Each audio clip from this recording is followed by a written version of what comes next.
I bought the Suburban 3 years before the world ended, back when prepping was just my weird hobby that made Emily roll her eyes and my co-workers crack jokes during lunch breaks. A 2019 Chevy Suburban 2500. White ex-fleet vehicle from a utility company up in Montana. 200,000 miles on it, but the engine was solid. Transmission had been rebuilt at 150K. And most importantly, it was cheap enough that I could justify the purchase as a camping vehicle, without admitting I was building a survival fortress on wheels. The modifications started small. LED light bar on the roof, all-terrain tires, a roof rack system that could carry extra fuel and water. Emily tolerated those because they seemed practical enough. Even if she thought I was being paranoid about what if we need to evacuate during a wildfire or earthquake, she didn't know about the welded steel plates I was slowly installing under the chassis at my buddy Rick's shop every other weekend, telling her I was just helping him with projects. By the second year, I'd installed a secondary fuel tank, bringing total capacity to 70 gallons. The rear seats came out entirely, replaced with a custom storage system I built from aluminum framing and locking containers. Water storage, 60 gallons in stackable jerry cans, secured with ratchet straps. A portable toilet that broke down into a 5-gallon bucket with supplies. A camp stove, 2-way radios, a CB radio permanently mounted on the dash. Solar panels on the roof rack, wired to a battery bank hidden under the rear cargo area. An inverter system that could run small appliances. Blackout curtains on all the windows that rolled down from hidden channels I'd fabricated myself. The really crazy stuff started in year 3. Window guards, steel mesh that bolted over the glass from the inside, hidden behind the curtains until needed. I reinforced the doors from the inside with additional steel plating, adding weight but making them nearly impossible to breach without power tools. The front bumper got replaced with a custom-built steel unit that Rick and I welded together over 6 weekends. Designed to look relatively normal, but built like a battering ram. Push bars, skid plates underneath protecting everything vital. I replaced every external light with LED units in steel cages. Added a second horn, a train horn actually, powered by a small air compressor. Because why not? Emily left me 4 months before the outbreak. Found the notebooks where I'd been tracking my preps, saw the new credit card I'd opened to hide some of the expenses, discovered I'd been lying about poker nights when I was actually at Rick's shop or taking tactical driving courses. She called me obsessed, paranoid. Said I needed therapy, not more gear. Said she couldn't live with someone who was preparing for a fantasy world instead of living in the real one. She wasn't entirely wrong. I had been obsessed. Every spare dollar went into the Suburban or supplies. I'd amassed enough freeze-dried food to last 6 months, rotating stock, vacuum sealing everything. Medical supplies that would make a small clinic jealous. Tools, weapons, a shotgun, a rifle, a pistol, all legally owned and stored properly. Along with ammunition I'd been accumulating for years. I had go bags, bug-out plans, rally points plotted on laminated maps. I'd practiced scenarios in my head until they felt more real than my actual life. When she moved out, she took half of everything except the Suburban and its contents. She didn't want any of that doomsday bullshit. I signed the papers, watched her load her sedan with the life we'd built together, and went back to prepping. The emptiness of the house just meant more time for projects, more space for storage, nobody to hide things from anymore. The outbreak started in Seattle, officially. Probably started somewhere else first. But Seattle was where it hit the news, where it became undeniable. Reports of violent attacks, people biting each other, hospitals overwhelmed. I watched it on the news for 2 days. that familiar itch in my brain getting stronger. The one that had driven all those years of preparation. The one Emily had hated. On day 3, when footage showed infected people swarming a police barricade, moving wrong, moving too fast and too relentless, I loaded the Suburban. Everything. Every supply, every weapon, every piece of gear I'd accumulated. The vehicle sat low on its reinforced suspension, thousands of pounds of survival gear packed into every available space. I filled both fuel tanks completely, topped off every water container, did a final check of all systems. I left Seattle heading east on I-90 at 4 a.m. on day 4, beating the evacuation orders by 6 hours. By the time the official order came through and the real panic started, I was already in Idaho. Watching the highways behind me turn into parking lots of stopped traffic, abandoned cars, chaos spreading like a visible wave across civilization. That was 7 weeks ago.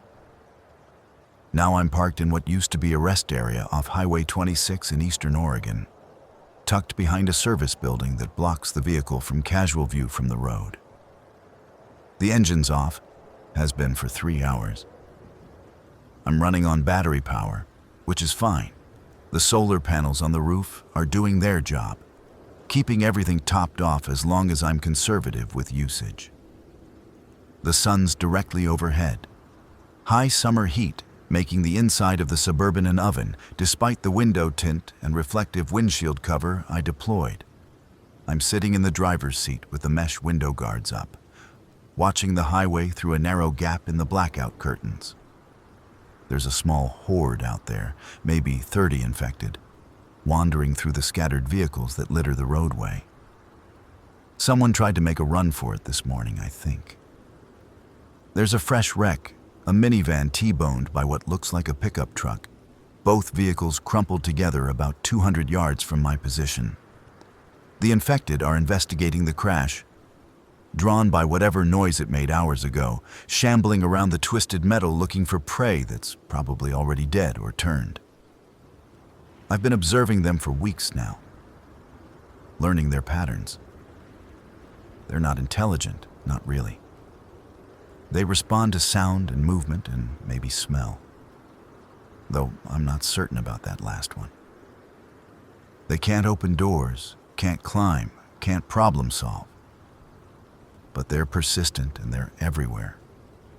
And they don't stop. A single infected person will follow a sound source for hours, days maybe, until something else catches their attention. In groups, they're exponentially more dangerous because they attract each other, build into crowds, hordes that sweep across the landscape like a natural disaster. The ones on the highway are typical specimens. Clothing torn and filthy, skin gray pale where it's visible, movements jerky but surprisingly fast when they lock onto something. I watched one of them run down a dog yesterday, a mangy thing that had been scavenging from a fast food bag.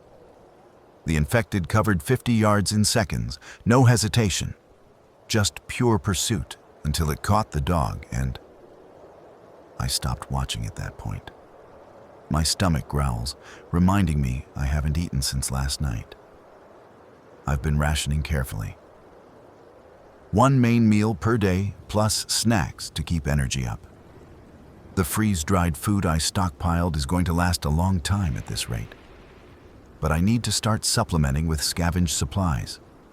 Need to stretch things as far as possible because I have no idea how long this is going to last. There's a gas station mini-mart visible from my position across the highway and down about 100 yards. I scoped it out yesterday with binoculars. Front windows smashed, door hanging open, but the building looks largely intact. Probably been looted already, but even picked over stores usually have something. People grab the obvious stuff first. Chips, soda, candy. They miss things. Seasoning packets, instant coffee, powdered creamer, condiment packets, the stuff behind the counter. Sometimes there are storage rooms in the back that get overlooked in the panic. I've hit 4 gas stations and 3 grocery stores in the past month, always during daylight, always after watching the location for hours to establish infected patterns. The system I've developed works. Park as close as possible, engine running, driver door open, quick in and out. Back to the vehicle before anything has time to react. Longest I've been away from the Suburban is maybe 90 seconds. Oh, that's my hard limit. 90 seconds to get inside, grab what I can, get back. The horde on the highway is the problem. 30 infected between me and the mini-mart. Even if I wait until they wander off, the sound of the engine starting will bring some of them back. The Suburban isn't quiet. It's a big V8. And while I've done what I can to improve the exhaust system, it's still going to draw attention from anything within a quarter mile. I take a drink from my water bottle, lukewarm but clean, filtered through the Berkey system I have set up in the back. Water isn't a problem yet. I've been refilling from streams and lakes, treating everything, staying careful about contamination. Fuel is the bigger concern. I'm at about 3/4 full on the main tank, completely full on the auxiliary. That's roughly 50 gallons total, which sounds like a lot until you consider the Suburban gets maybe 12 miles per gallon on a good day. Worse when loaded this heavy. 600 miles of range, give or take, and I've already burned through probably 1,000 miles of wandering, looking for safe places, running from danger, learning how to exist in this new world. The infected near the wreck are dispersing, slowly, attracted by nothing, just wandering in random directions. This is normal behavior. Without a stimulus, they just drift. I've watched them stand in one spot for hours, then suddenly start walking in some arbitrary direction. No pattern, no purpose, just movement. 2 of them are heading this way, toward the rest area. Not toward me specifically, just angling in this general direction. I watch them through the gap in the curtains, completely still. The Suburban is white, dusty, looks like every other abandoned vehicle on the roads now. As long as I don't move, don't make noise, don't give them a reason to investigate, they'll walk past. They get within 50 feet, and I can see details I wish I couldn't. One of them used to be a woman. Business casual clothes hanging in tatters, dark stains down the front that are definitely blood. Her face is slack, eyes clouded but open, jaw working in that constant chewing motion they all seem to have. The other is male, younger, wearing a college sweatshirt that says something I can't read from this angle. He's missing his left arm below the elbow, the stump ragged like it was torn off rather than cut. They shamble past the service building, 15 feet from the Suburban, not even glancing in my direction. I don't breathe, don't blink, willing myself to be just another inanimate object in a landscape full of them. They continue past, heading toward the restrooms on the other side of the lot, and I let out the breath I was holding. This is life now. Holding breath, staying still, waiting. The first week I thought I'd go crazy from the inactivity, from spending hours doing nothing but observing and hiding. Now it's normal. Now the times when I have to move, have to be active and exposed. Those are the ones that feel wrong, dangerous, like I'm betraying some fundamental survival instinct that says stillness equals safety. My phone is dead, has been for weeks. The battery finally gave out, and while I have a way to charge it, there's no point. No signal, no internet, no network. It's just dead weight. I keep it anyway, in the center console, along with Emily's last text message that I can't read anymore. I hope you find what you're looking for, David. I really do. David, that's me. David Brennan, 34 years old. Software engineer, prepper, ex-husband, survivor. I didn't find what I was looking for. What I was looking for was validation. Proof that I wasn't crazy for spending years, and thousands of dollars preparing for something everyone said would never happen. Well, it happened. And instead of vindication, I just feel hollow. Empty. Emily was right. I was preparing for a fantasy. The reality is worse than anything I imagined. The horde on the highway has thinned out, down to maybe a dozen infected still visible. The others have wandered off into the scrubland beyond the road or into the scattered trees to the south. This might be my window. Get to the mini-mart, see what's there, get back. Add supplies to my stockpile, extend my timeline another few days or weeks. I run through the mental checklist Rick and I developed during our planning sessions, back when this was theoretical. Assess the threat. Plan the route. Identify escape options. Execute with speed and precision.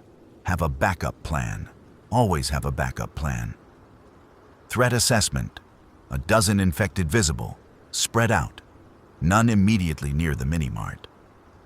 Unknown number potentially inside the building or in the area I can't observe from this position. Route.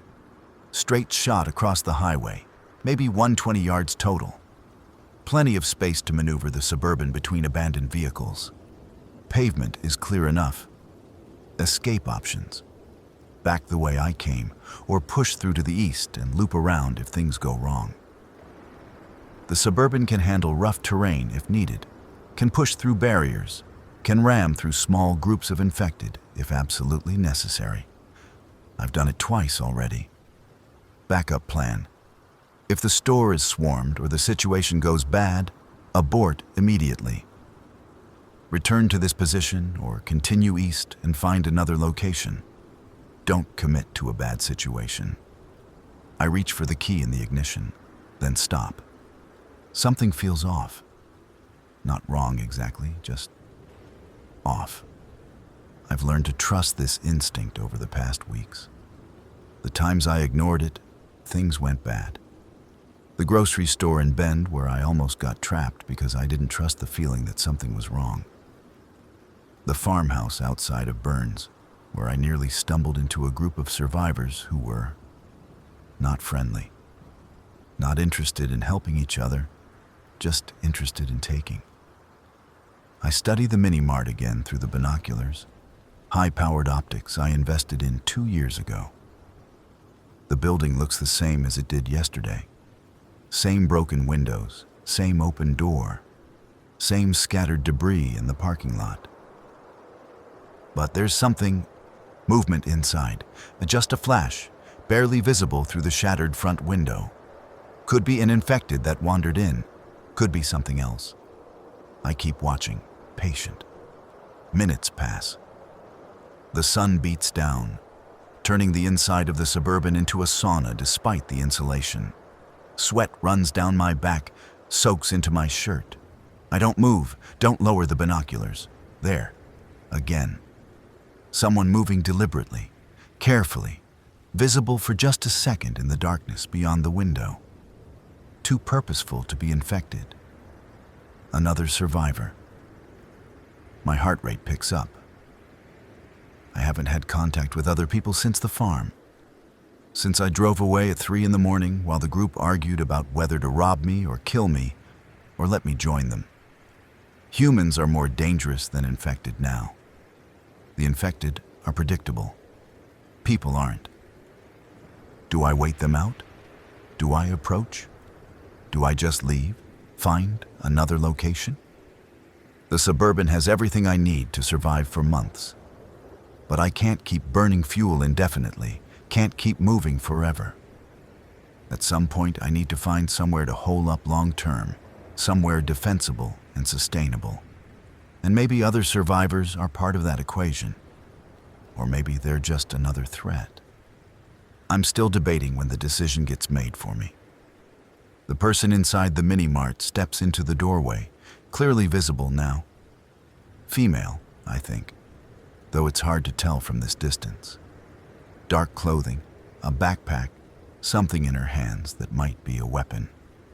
She looks around carefully, scanning the area, then moves out into the parking lot. heading for a pickup truck parked near the building. She's scavenging too. Same as me. Looking for supplies, for fuel, for anything useful. I watch her work. She's competent, I'll give her that. Moves quietly, checks her surroundings constantly, doesn't linger in the open. She pops the gas cap on the pickup, produces a siphon hose, starts transferring fuel into a container. Practical. Smart. 3 infected on the highway notice her. The sound of her working, or maybe the movement. They turn in unison, that eerie, synchronized attention they sometimes display, and start shambling toward the mini-mart. She doesn't see them yet, focused on the siphon, but she will in about 30 seconds when they cross into her line of sight. Not my problem. Not my responsibility. She's surviving. I'm surviving. That's how it works now. Everyone for themselves. But I keep watching, and I can see the math working out in my head. 3 infected, coming from her blind side. By the time she notices them, they'll be close. She'll have to run, abandon the fuel she's collecting, maybe abandon other supplies. She might make it, might not. The old David, the pre-apocalypse David, would have helped, would have done something. But that David got left behind in Seattle along with everything else from the before times. This David knows better, knows that helping people gets you killed or worse. Except I'm still watching, still calculating, still thinking about Emily saying I was obsessed with fantasy instead of reality. About Rick asking me during one of our planning sessions what the point was of surviving if you stopped being human. The infected are 60 feet from her. 50. She's still working on the siphon, draining fuel into a 5-gallon container, unaware. I make a decision I'll probably regret. I start the engine. The Suburban roars to life, that big V8 rumble that sounds like thunder in the silence. Every infected in range turns toward the sound, including the 3 closing on the woman. She spins, sees them, sees me, confusion and fear crossing her face. I lean on the horn. Not the regular horn, the train horn.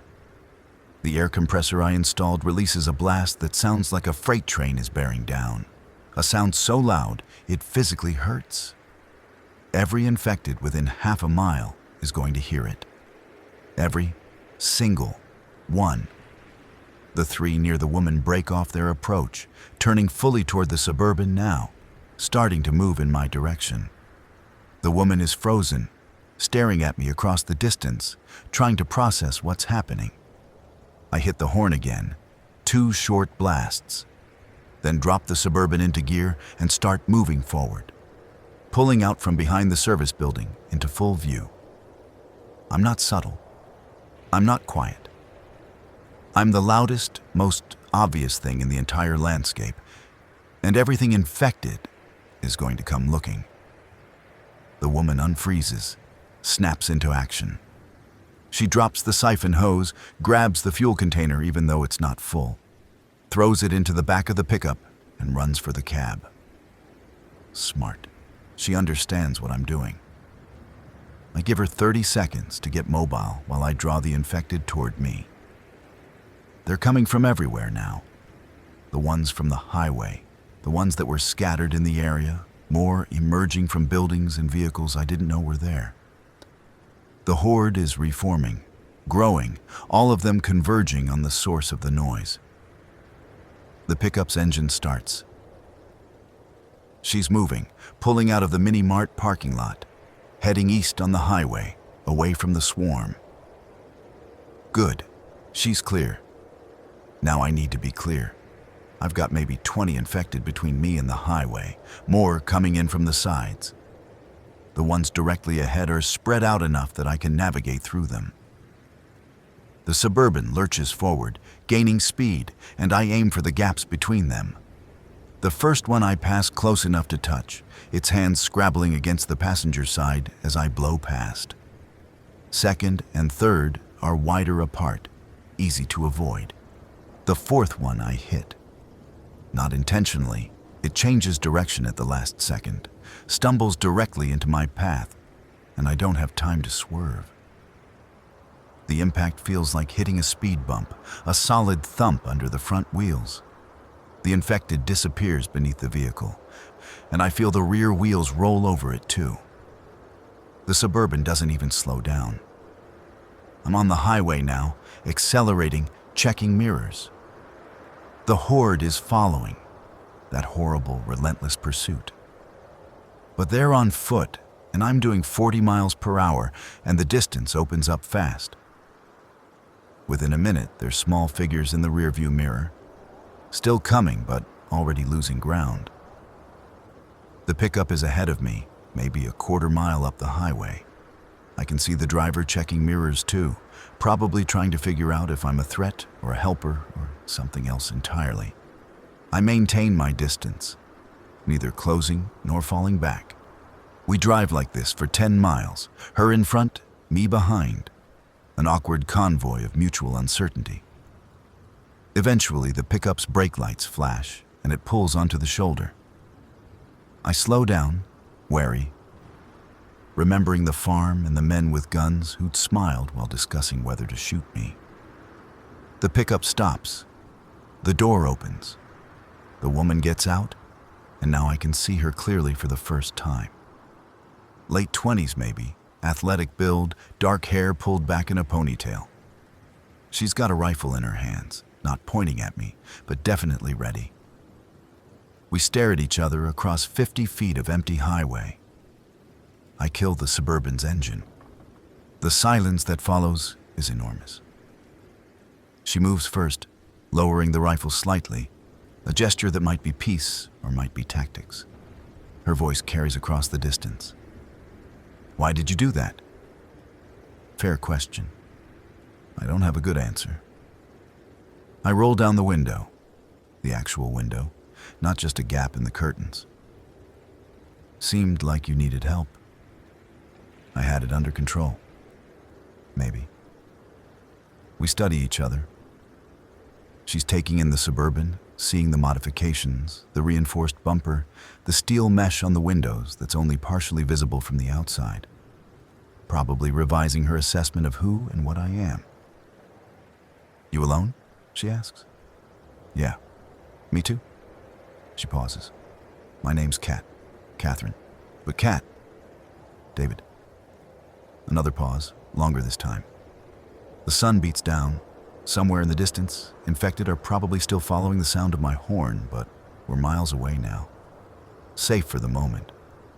There's a town about 20 miles east, Kat says finally. Small place, might have supplies, might have other survivors. I was heading there when I stopped for fuel. Might have infected. Yeah, that too. She shifts her weight, still holding the rifle casually, but ready. You could come with? Watch each other's backs. Every instinct says no. Says this is how you get betrayed, robbed, killed. Says trust is a luxury that ended when the world did. But those same instincts also told me to help her at the mini-mart, so maybe they're not as reliable as I thought. What's the town called? I ask. Harlow. Population maybe 800 before. You from there? No, just saw it on a map. She gestures vaguely east. Figured small town might be better than cities. Less infected, more chance of finding supplies. Sound reasoning. I've been operating on similar logic, sticking to rural areas, avoiding population centers.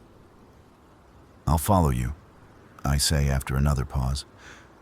But we keep distance between vehicles. Anything feels wrong, we split up. No hard feelings. She nods, understanding the rules of this new world without needing them explained. Fair enough. She gets back in the pickup, and we resume our convoy. Her in front, me behind. both of us alone together in this empty landscape. Harlow appears on the horizon around midday, heat shimmer making it waver like a mirage. It's exactly what Kat described. Small town, one main street, buildings that look like they haven't changed in 50 years. Population sign says 782, though that number means nothing now. Could be 0. Could be hundreds of infected. Only one way to find out. We stop about half a mile out, both vehicles on the shoulder. Kat gets out with binoculars, and I join her, bringing my own optics. We scan the town in silence, looking for movement, for signs of life or unlife. The place looks dead. Not infected dead, just empty. Windows intact on most buildings. A few vehicles parked on the street, but not the chaos of abandoned traffic you see in bigger towns. No bodies visible, no obvious signs of violence. Looks like everyone just left. Too quiet, I say. Yeah. Kat lowers her binoculars. Could be clear. Could be everyone inside turned. Could be survivors who'll shoot first. She glances at me. You always this optimistic? Just realistic. We watch for another 20 minutes. Nothing moves. No infected shambling around. No survivors making noise. The town sits there in the summer heat like a photograph. Perfectly still. We could bypass it, Kat suggests. Keep going. Find somewhere else? Could. But fuel's going to be an issue eventually. Supplies, too. We're out here. Might as well check it out. Together? I consider. 2 people means twice the capability, but also twice the visibility, twice the noise. It also means one person can watch the vehicles while the other scouts, means backup if things go wrong. 1 vehicle at a time, I decide. I'll go in first, check the main street. You cover from here with the rifle. If it's clear, you come in and we scavenge. If it goes bad, you leave. Why you first? Because my vehicle's built like a tanka and yours is a pickup truck. If I need to ram through something or take hits, the Suburban can handle it. She can't argue with that logic. Okay, be careful. Always am. I walk back to the Suburban, check my weapons. The shotgun is in the passenger footwell, loaded, safety on. The pistol is in a holster on my hip. The rifle is in the back, but I won't need it for close quarters work in a town. I do one more check of the vehicle systems, make sure the window guards are ready to deploy if needed, confirm the doors are all secure. Then I start the engine and roll toward Harlow. Slowly, windows up, every sense on high alert. The main street is exactly what I expected. Gas station on the right, hardware store, pharmacy, diner, post office, a couple of other buildings I can't identify from the faded signs. Everything closed, everything quiet. I drive at maybe 5 miles per hour, scanning constantly, looking for any indication of threat. A dog runs across the street ahead of me, some kind of terrier mix, skinny and scared. It disappears between buildings before I can react. If there's a dog, there might be survivors, or the dog might have just been lucky. I reach the center of town, a small park with a gazebo and some benches. There's a body on one of the benches, slumped over. I stop the Suburban, study the body through the windshield. Can't tell if it's infected or dead or something else. It's not moving. Then it does move, just a little. And I see the gray skin, the jerky quality to the motion. Infected. Sitting on a bench like it's waiting for a bus that will never come. It notices the Suburban, stands up, starts walking toward me. Just one infected. Not a threat unless there are more hidden nearby. I watch it approach, shambling across the park grass, and I'm about to roll forward when movement in my peripheral vision makes me freeze. More of them. Coming out of buildings, emerging from alleys, appearing from behind vehicles. Not a horde, not yet, but Enough.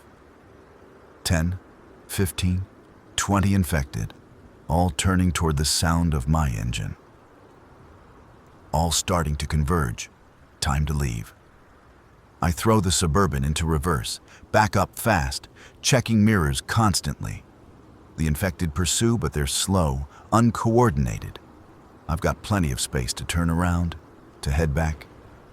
Gunfire. 3 shots, rapid, from back where I left Kat.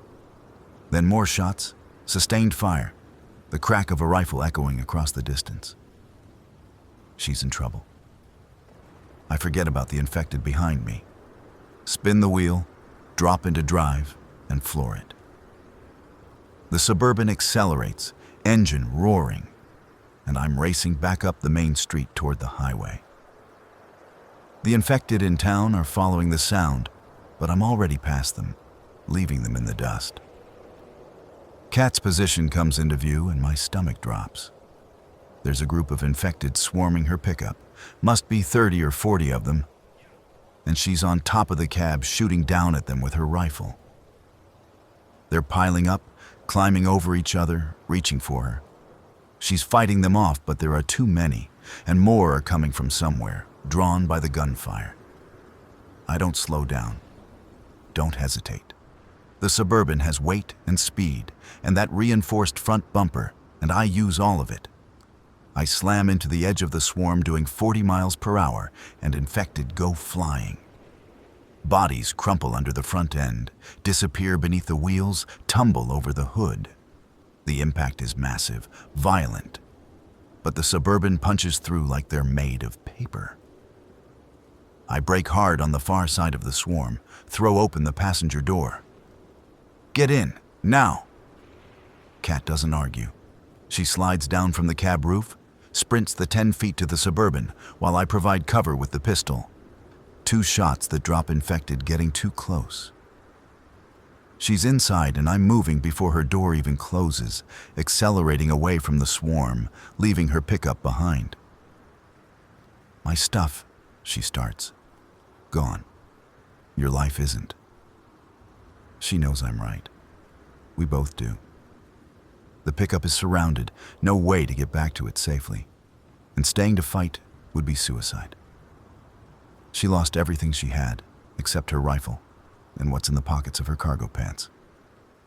We drive in silence for 5 minutes, 10, putting distance between us and Harlow. The infected aren't following. They're swarming her abandoned truck, tearing at it, looking for prey that's already gone. Where did they come from? Kat finally asks, her voice tight. Don't know. They weren't there when I went in. Must have been in buildings, heard the vehicles, came out to investigate. That's not how they work. They don't, she stops. They don't ambush. They don't hide. I know. But we both just saw something that contradicts what we thought we knew about infected. Either we're wrong about how they behave, or something else is going on in Harlow. Neither option is comforting. I find a place to stop 10 miles east, an old ranch access road that leads off the highway into scrubland. I follow it far enough that we're out of sight from the main road, then park in the shade of a cluster of juniper trees. We sit there for a while, not talking, both processing what just happened. Kat lost everything. I gained a passenger. Neither of us planned for this. Thank you, she says eventually, for coming back. Yeah, I mean it. You could have left me. I could have. I look at her. Would you have left me? She thinks about it, honest enough not to give an immediate answer. Don't know, maybe. Probably. She pauses. But you didn't. No. More silence. The sun is starting to descend toward the horizon, still hours from sunset, but the heat is finally easing slightly. I need to figure out the new situation, the new logistics. Food isn't a problem. I have months of supplies. Water is fine. Fuel is manageable. But now, there are 2 people in a vehicle built for 1 person to survive in. You have food? Kat asks. Water? I had some in the truck, but yeah, I'm good on supplies. She nods, relieved. I can contribute. I'm not dead weight. I can shoot, I can drive, I can pull my weight. Okay. I mean it, David. I'm not looking for a free ride. We can work together, split whatever we find. Watch each other's backs. Okay, I say again. She studies me, trying to figure out what I'm thinking. I'm not sure myself. Part of me wants to drop her off at the next safe-looking location and go back to being alone. Part of me is already adjusting to having another person around, already thinking about how two people can cover more ground, scavenge more efficiently, survive better together than apart. We need rules, I say finally, if this is going to work. Agreed. Rule 1, honesty. No lies, no hiding things. We're trusting each other with our lives, so we need to be straight with each other. Fair. Rule 2, equal share of supplies. Whatever we find, we split. What I already have is mine because I gathered it before. But from here on, we're partners. Fair, she says again. Rule 3, either of us can walk away. Anytime, no hard feelings. If this stops working, we split up. Each take what's ours, go our separate ways. She considers this one longer. What if we're in the middle of something? What if one of us wants out during a crisis?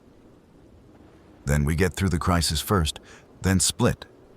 But the option has to be there. No one's trapped. Okay, rule 3 accepted. She shifts in the seat, getting comfortable. I have one more rule. Rule 4. No unnecessary risks. We don't play hero. We don't take chances we don't have to take. We survive smart, not brave. I think about the mini-mart, about me drawing the infected toward myself with the horn, about going back for her in Harlow. Might be too late for that rule. Yeah, well, starting now. She manages a small smile. We're both guilty of breaking it already. Let's try not to make a habit of it. Deal. We shake hands, awkward and formal, sealing our partnership. It feels strange. I haven't touched another person since Emily left, and that was months ago.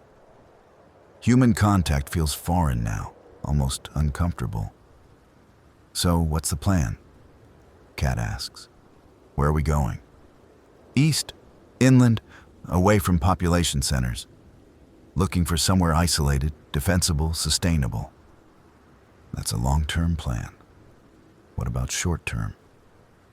Short-term, we need fuel and supplies. There's a network of farm roads through this area, small ranches and homesteads. Less likely to have infected, more likely to have food, tools, maybe fuel. And more likely to have survivors who won't welcome strangers. Yeah, that too. She nods slowly, thinking. Okay. We scout carefully. We watch before we approach. We stay ready to run. Same as everything else in this world. Same as everything else. The sun continues its descent, and I make a decision. We'll stay here for the night, hidden from the highway, safe from immediate threat. Tomorrow we'll start looking for supplies, for fuel, for whatever we can find. Together now, for better or worse. I show Kat the layout of the Suburban's interior, the storage system I built, the supplies I have. She's impressed despite herself, running her hands over the aluminum framing, the organized containers, the sheer amount of stuff I managed to pack into the vehicle. How long did it take you to set this up? She asks. 3 years. 3 years of preparing for this. Yeah. Must have been expensive, time-consuming. Your family must have thought you were crazy. My wife did. Ex-wife now. She left before it happened? 4 months before. Kat doesn't say anything for a moment, just absorbs that information. She regret it now, you think? Don't know. Don't know if she's alive to regret anything. I close one of the storage containers.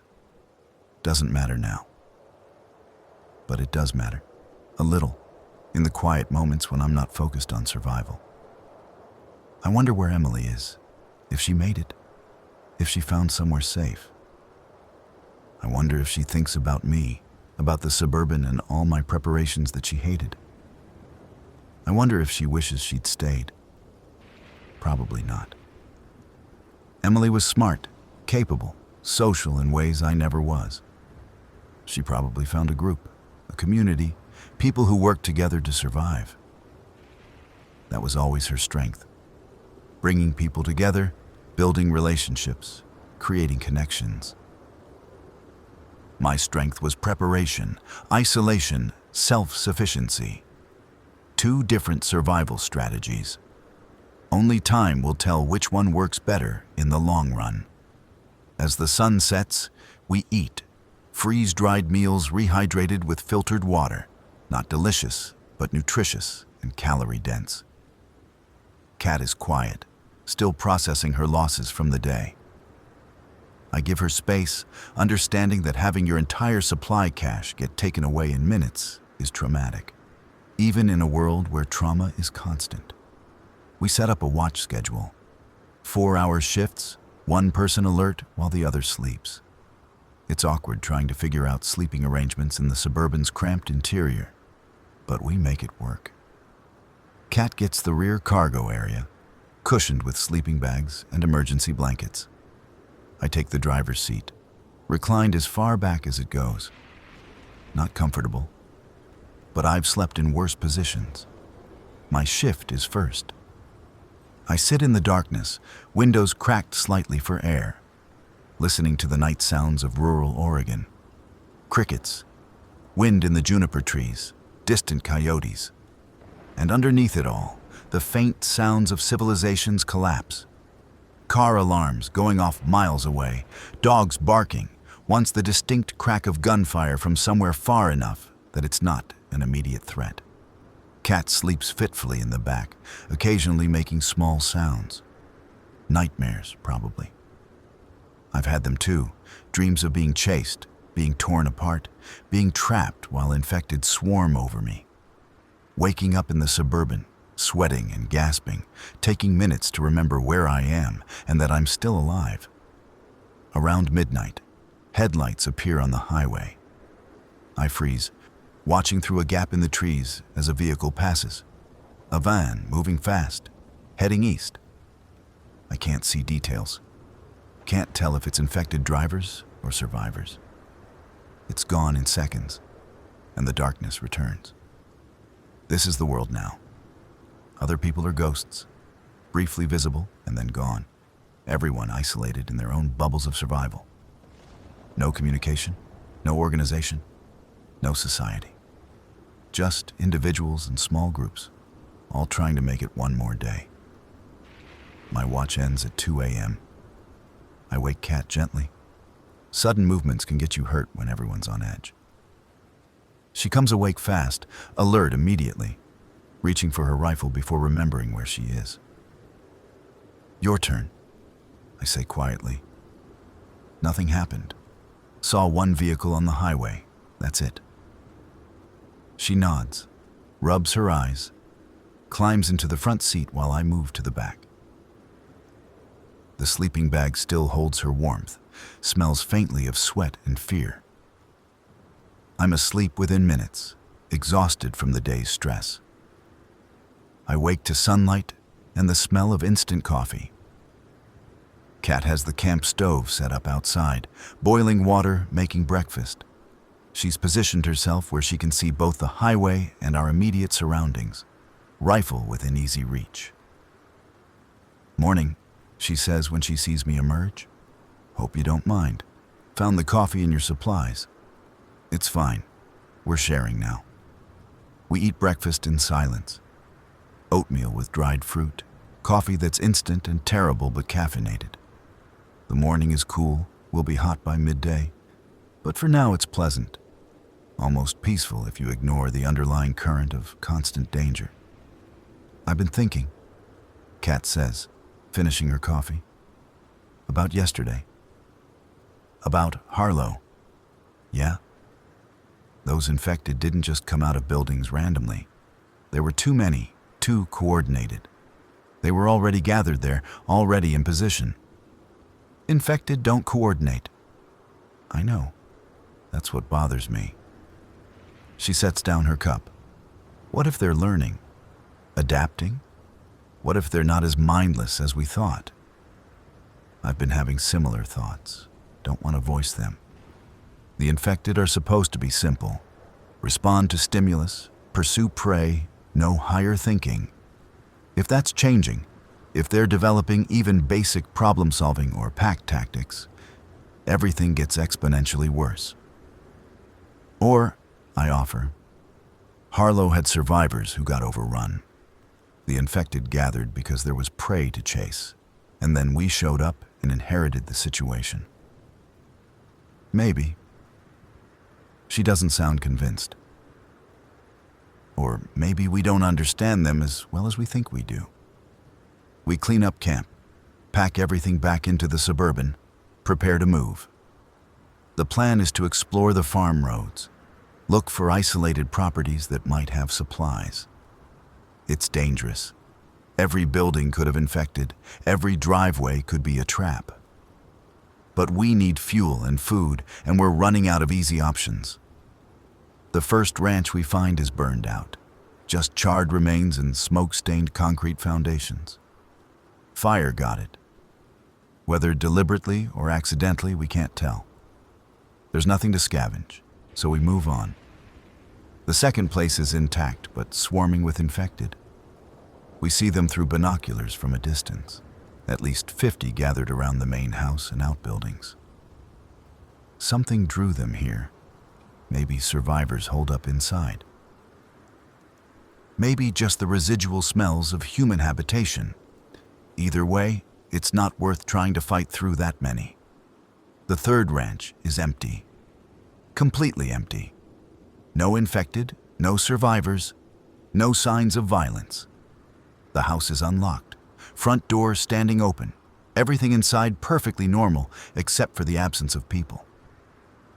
Like the family just walked away one day and never came back. It's eerie. Kat and I clear the house room by room, weapons ready, but there's nothing.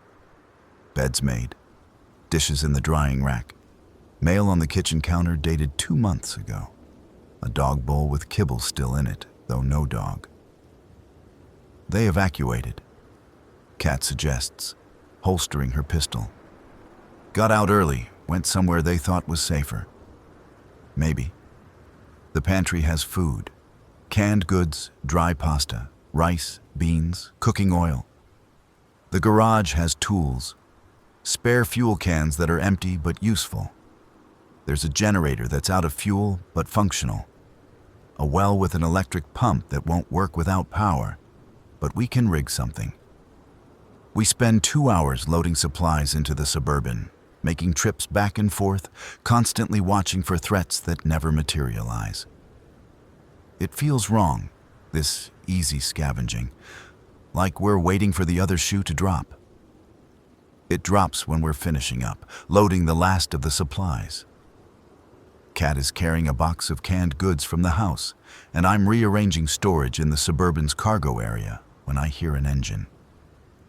Not on the access road we used, from another direction, across the ranch property. A vehicle coming fast, bouncing over rough ground, heading toward the house. I see dust rising before I see the vehicle itself. A Jeep, military style, with 3 people visible. Kat, we've got company. She drops the box, grabs her rifle, takes cover behind the Suburban. I do the same, watching the Jeep approach. It skids to a stop 30 yards away, engine still running, and the 3 occupants stay inside, weapons visible. One of them yells, "That's our stuff you're loading." "House was empty," I yell back. "No one here?" "We were coming back. We've been working this area for weeks. Cat mutters beside me. He's lying. Look at their Jeep. No supplies, no gear. They just saw us scavenging and want what we found. She's right. The Jeep is nearly empty except for weapons and the people in it. They're not scavengers coming back to their base. They're raiders who showed up at the wrong time. We don't want trouble, I shout. We'll take what we've loaded and leave. You can have the rest. Or you can leave it all and fuck off. Different voice, female, aggressive. Before we make you. 3 of them, 2 of us. But we have better cover. The Suburban is built like a tank, literally, with steel plating and reinforced doors.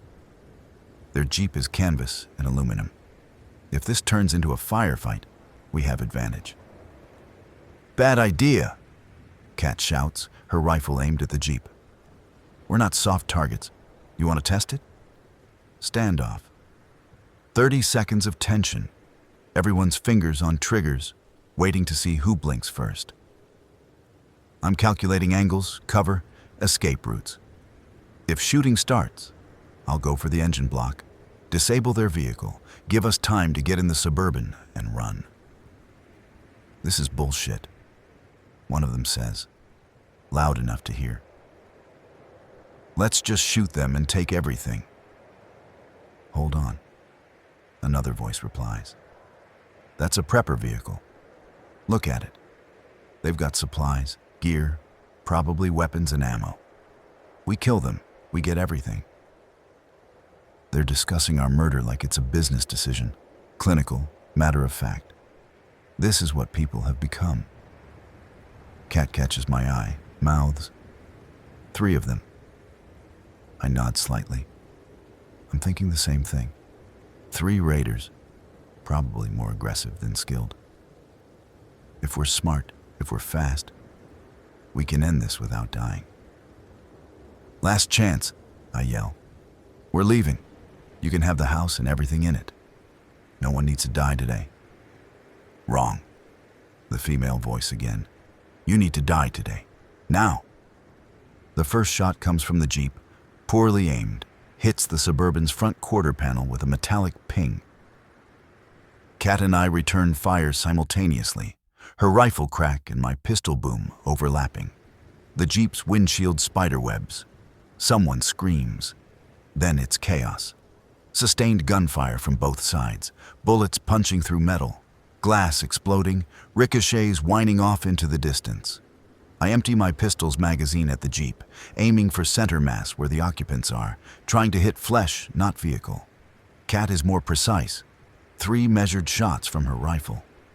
Then she drops back behind the Suburban to reload. One's down, she shouts. Maybe 2.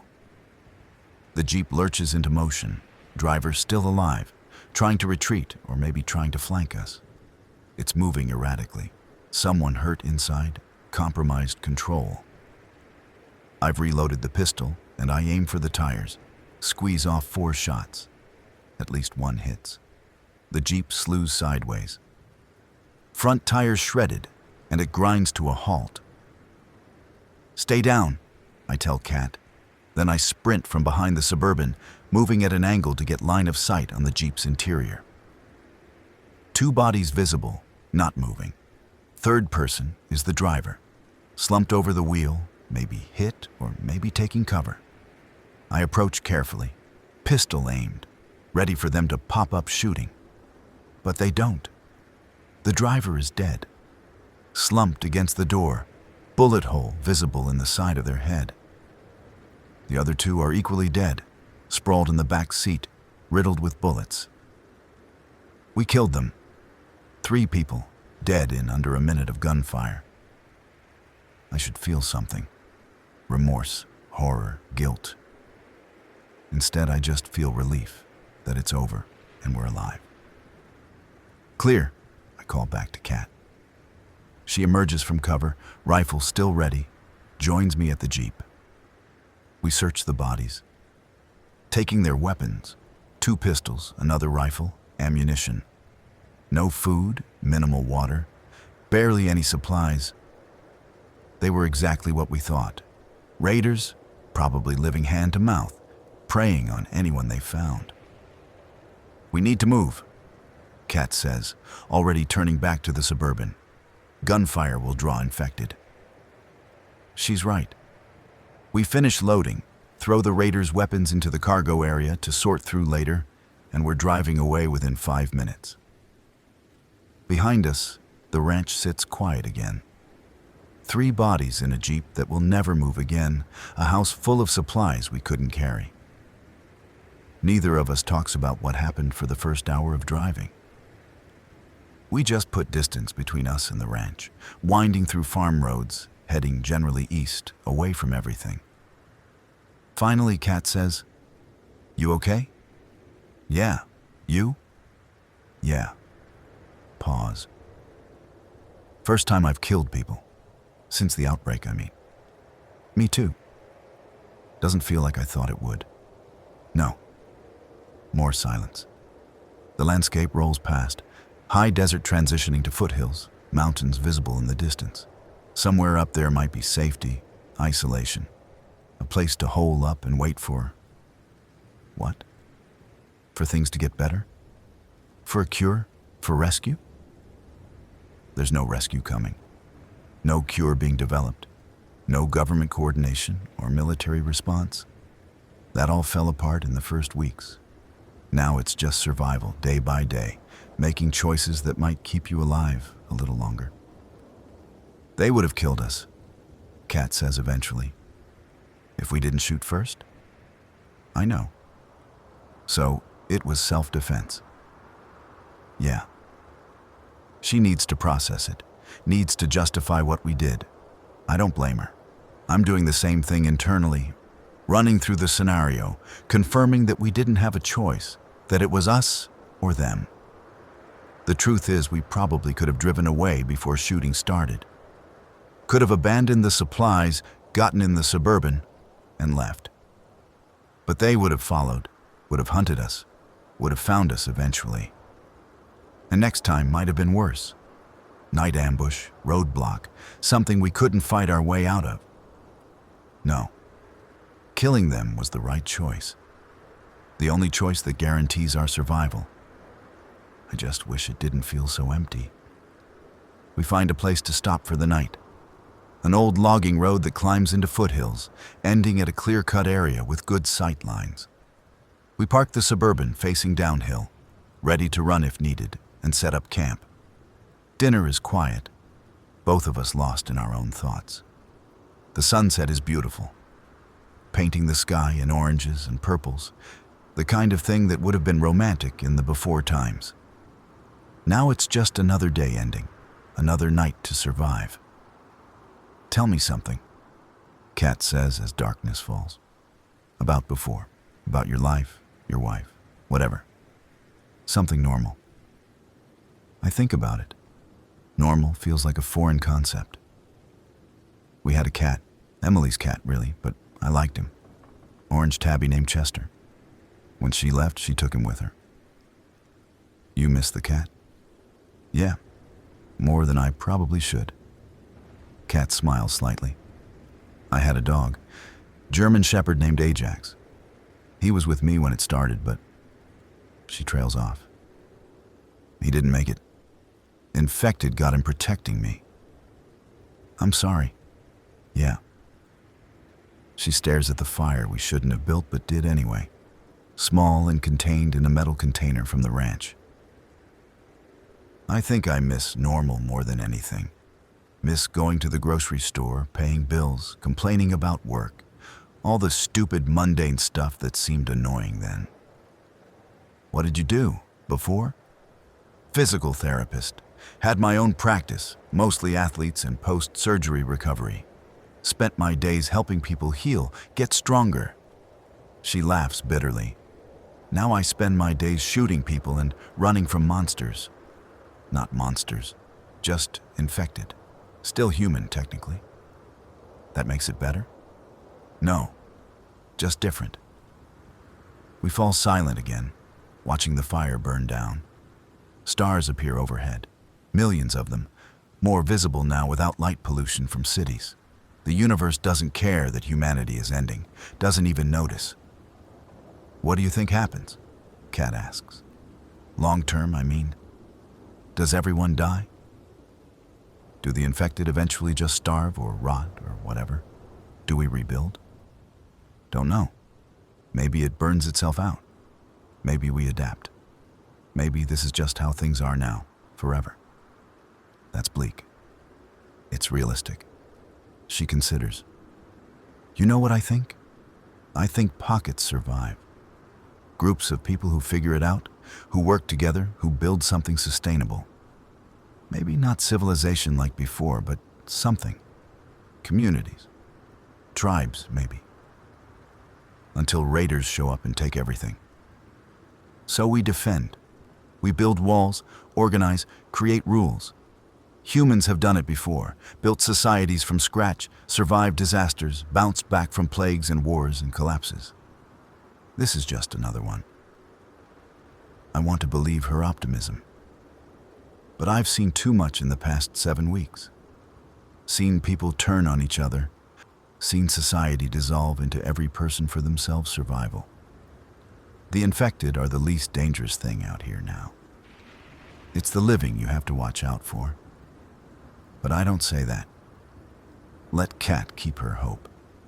One of us should have some. My watch tonight is midnight to 4 a.m. I sit in the darkness, rifle across my lap, listening to Kat's steady breathing from the back. The fire has died completely, just warm embers providing minimal light. Stars wheel overhead, patient and eternal. Something moves in the distance, downslope from our position. I freeze, tracking the sound. Could be animal, deer or elk or coyote. Could be infected, wandering aimlessly through the night. Could be people. I watch through night vision optics I kept from my prepping days, scanning the darkness below. Movement, definitely, but too far to identify. Whatever it is moves across our line of sight and disappears into the trees. Nothing approaches our position. Nothing threatens us. The night remains calm. By the time Kat wakes for her shift, I've convinced myself it was just an animal, just wildlife, continuing to exist in a world where humans are no longer dominant. Maybe that's Earth's future. The infected will eventually die off. Humans will dwindle to nothing, and the animals will reclaim everything. The planet will heal itself from the plague of civilization. Depressing thought. I push it away and try to sleep. Morning comes with clouds, the first we've seen in weeks. Possibility of rain, which means I need to secure the solar panels, make sure everything's watertight. We eat breakfast quickly, protein bars and instant coffee, and discuss the day's plan. We're low on fuel, I mention, down to maybe a quarter tank on the main, half on the auxiliary. So we need to find fuel. Yeah, and that means vehicles or gas stations or farm tanks, all of which are risky. Kat nods, thinking. There's got to be farms around here with diesel tanks, for tractors, equipment. We siphon what we can, move on. Diesel won't work. Suburban runs on gas. Right. Okay, so we look for gas engine equipment, generators, ATVs, whatever. Or we find a town with a gas station that hasn't been completely looted. Towns have infected? Yeah, I noticed. She's getting frustrated, probably still processing yesterday's killing. So, what's the alternative, David? We run out of fuel and walk? That vehicle is the only reason we're alive. We need fuel, so we take risks. Smart risks, but still risks. She's right. I've been avoiding the obvious truth that eventually the Suburban will become a liability without fuel, that mobility is everything, and losing it means death. We need to refuel, and we need to do it soon. Okay, I agree. We find a small town, gas station, in and out, same as before. But we scout it thoroughly first. No more surprises like Harlow. We pack up camp and start driving, following back roads that wind through increasingly mountainous terrain. The clouds thicken overhead, and by midday rain starts falling, light at first, then heavier. The Suburban's wipers slap back and forth, hypnotic, and the sound of rain on the roof is almost comforting. The first town we find is called Riverside. Population 300 according to the sign. It's built along a creek, mostly just a main road with a few dozen buildings clustered around it. There's a gas station visible from our vantage point on a hill overlooking the town. We watch for 2 hours in the rain, seeing nothing move. No infected, no survivors, no signs of life. The town looks abandoned, empty, dead. I don't like it, I say finally. Too quiet. Same as Harlow. Everything's too quiet now. That's how the world is. Kat lowers her binoculars. We go in careful, stay ready to run, same as always. But we need fuel, and that station down there has pumps. I know she's right, but the feeling is back, that instinct that something's wrong. I've learned to trust it, but I also can't let it paralyze me. Sometimes you have to take risks. Okay, we do it like before. I go in, you cover from here. If it looks clear, I'll signal and you come down. And if it's not clear, then I run and we find another town.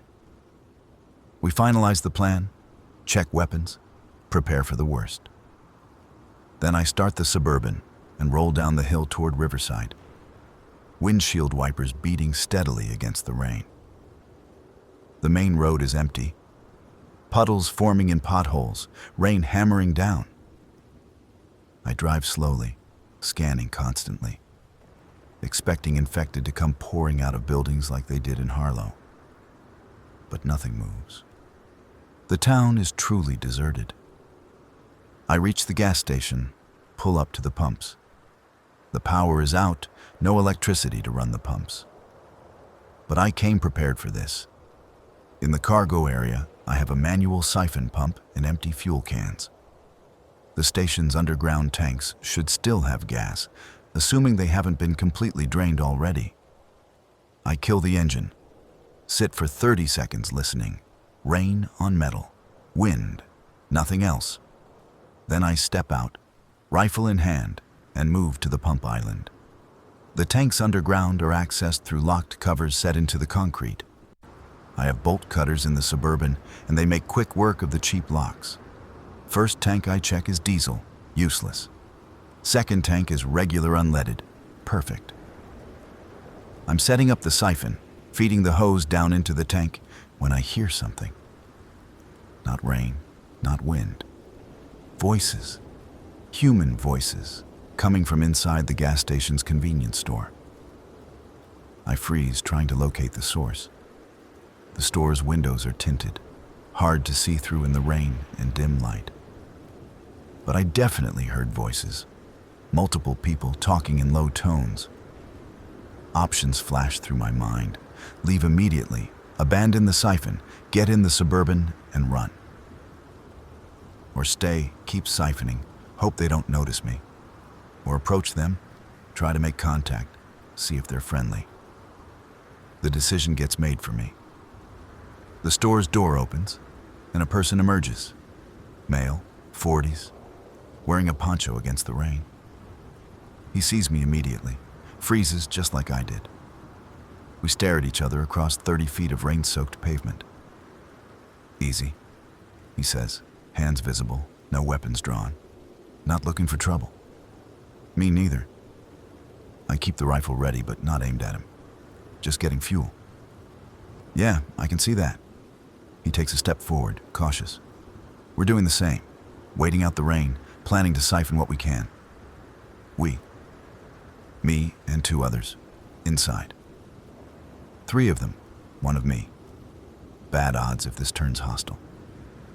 But he seems calm, non-aggressive.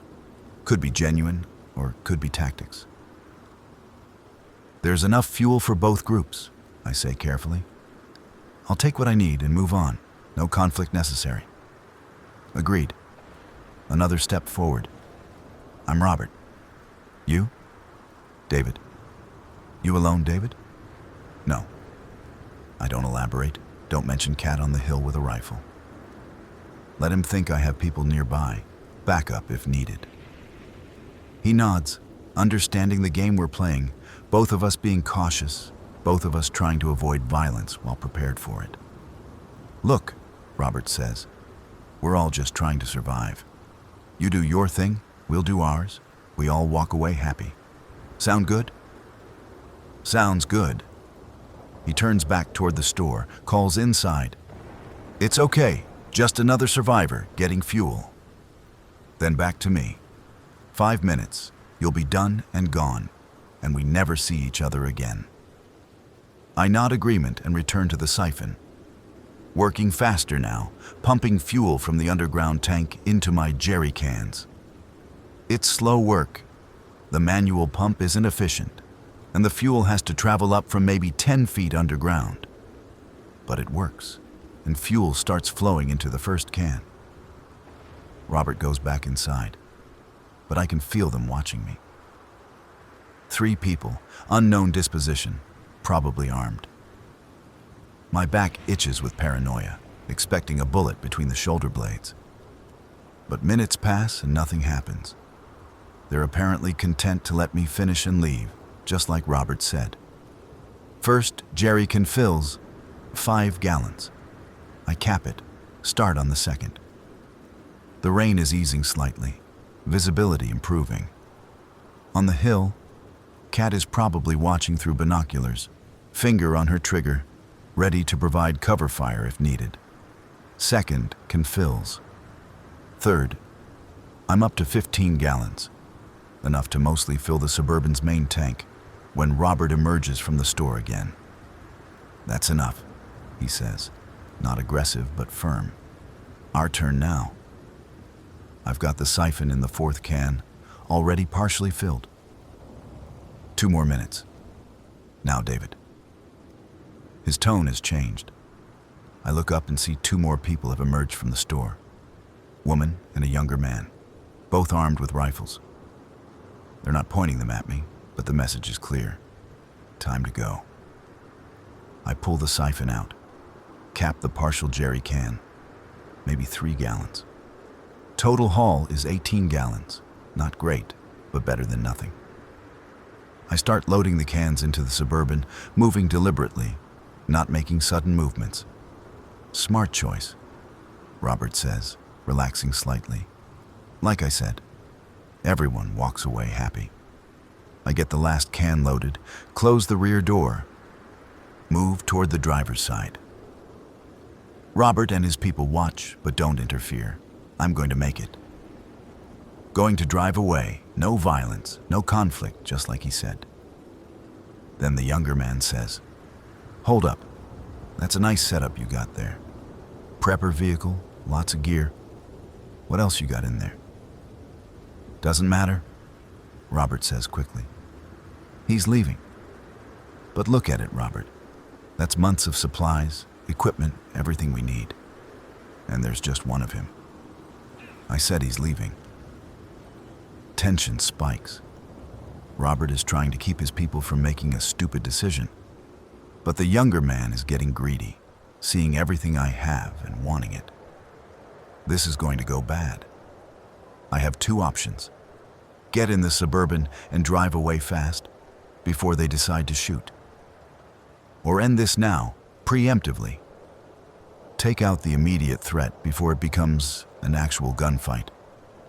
I choose option 3, de-escalation. I'm not alone, I say clearly, loudly. I have someone on the hill with a rifle aimed at you right now. You let me leave, nobody gets hurt. You try to take my vehicle, people die. Your choice. Bluff, partially. Cat does have a rifle on the hill, but I don't know if she can actually hit anything from that distance in the rain. Doesn't matter. The threat is what counts. Robert gets it immediately. Stand down, Tyler. He's not worth it. But I said stand down. The man has backup, and even if he doesn't, we're not raiders. We're not killers. Robert looks at me. Get in your vehicle and go, David, before I change my mind. I don't argue. I'm in the driver's seat and starting the engine within seconds. The Suburban roars to life, and I'm rolling before anyone can reconsider. I drive fast but controlled, back up the main road, out of Riverside, toward the hill where Kat is waiting. She has the rifle up when I reach her, covering my approach, relaxing only when she confirms it's me. I don't stop. She has to scramble to throw her gear in the back and jump in the passenger seat while I'm still moving. What happened? She demands. I saw people. Saw you talking? Then you left fast. Nothing happened? Ran into other survivors, got some fuel left before it could turn ugly. They try to rob you? Thought about it. Didn't. We drive for 10 miles before slowing down, both of us on edge, expecting pursuit that never comes. Eventually, the adrenaline fades, and we're just two people in a vehicle, rolling through the rain, having survived another encounter. 18 gallons, I tell her, doing the math. Maybe 200 miles of range, depending on terrain and conditions. Not great. But enough for now. Yeah, enough for now. The rain continues through the afternoon, heavy enough that visibility drops and driving becomes dangerous. I find a place to pull over, an old barn off a farm road, partially collapsed, but with enough roof intact to shelter the Suburban. We park inside, engine off, and listen to rain hammer the remains of the roof. Can't keep doing this, Kat says after a while. Running, scavenging, barely staying ahead of threats. We need a place. Somewhere we can stop, set up, defend. I know. So let's find one. Not a town, too many infected.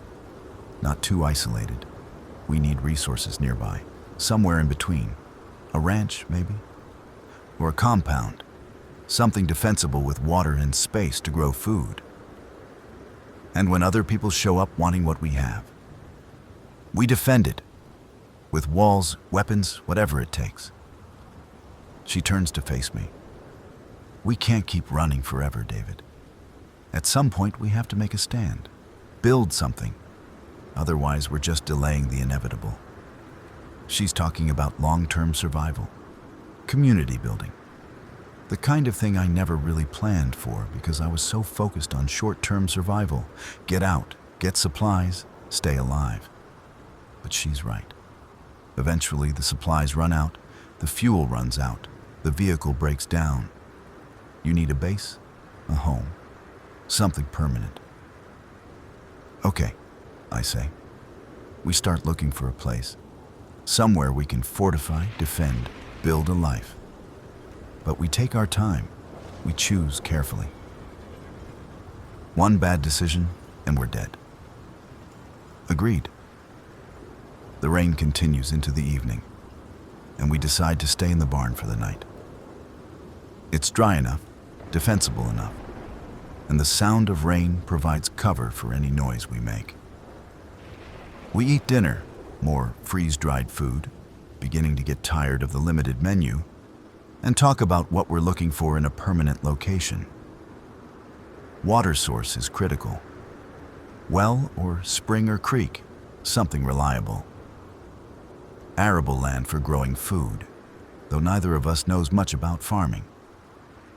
Defensible position, hill or cliff on one side, clear sight lines, limited approaches, buildings that are intact and can be reinforced, distance from major roads, but not so remote that scavenging becomes impossible. It's a long list, maybe impossible to fulfill completely, but having a goal helps, gives purpose beyond just survival. We're not just running anymore, we're searching for home.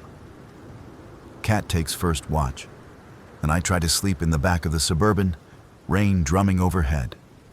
I dream of Emily, of our house in Seattle, of Chester the cat curled up on my lap while I work on prep plans Emily didn't know about. In the dream, she finds my notebooks, finds all my secrets, and instead of leaving, she understands. She helps me prep, helps me build the Suburban, stands beside me as the world falls apart. I wake to Kat shaking my shoulder. Movement outside.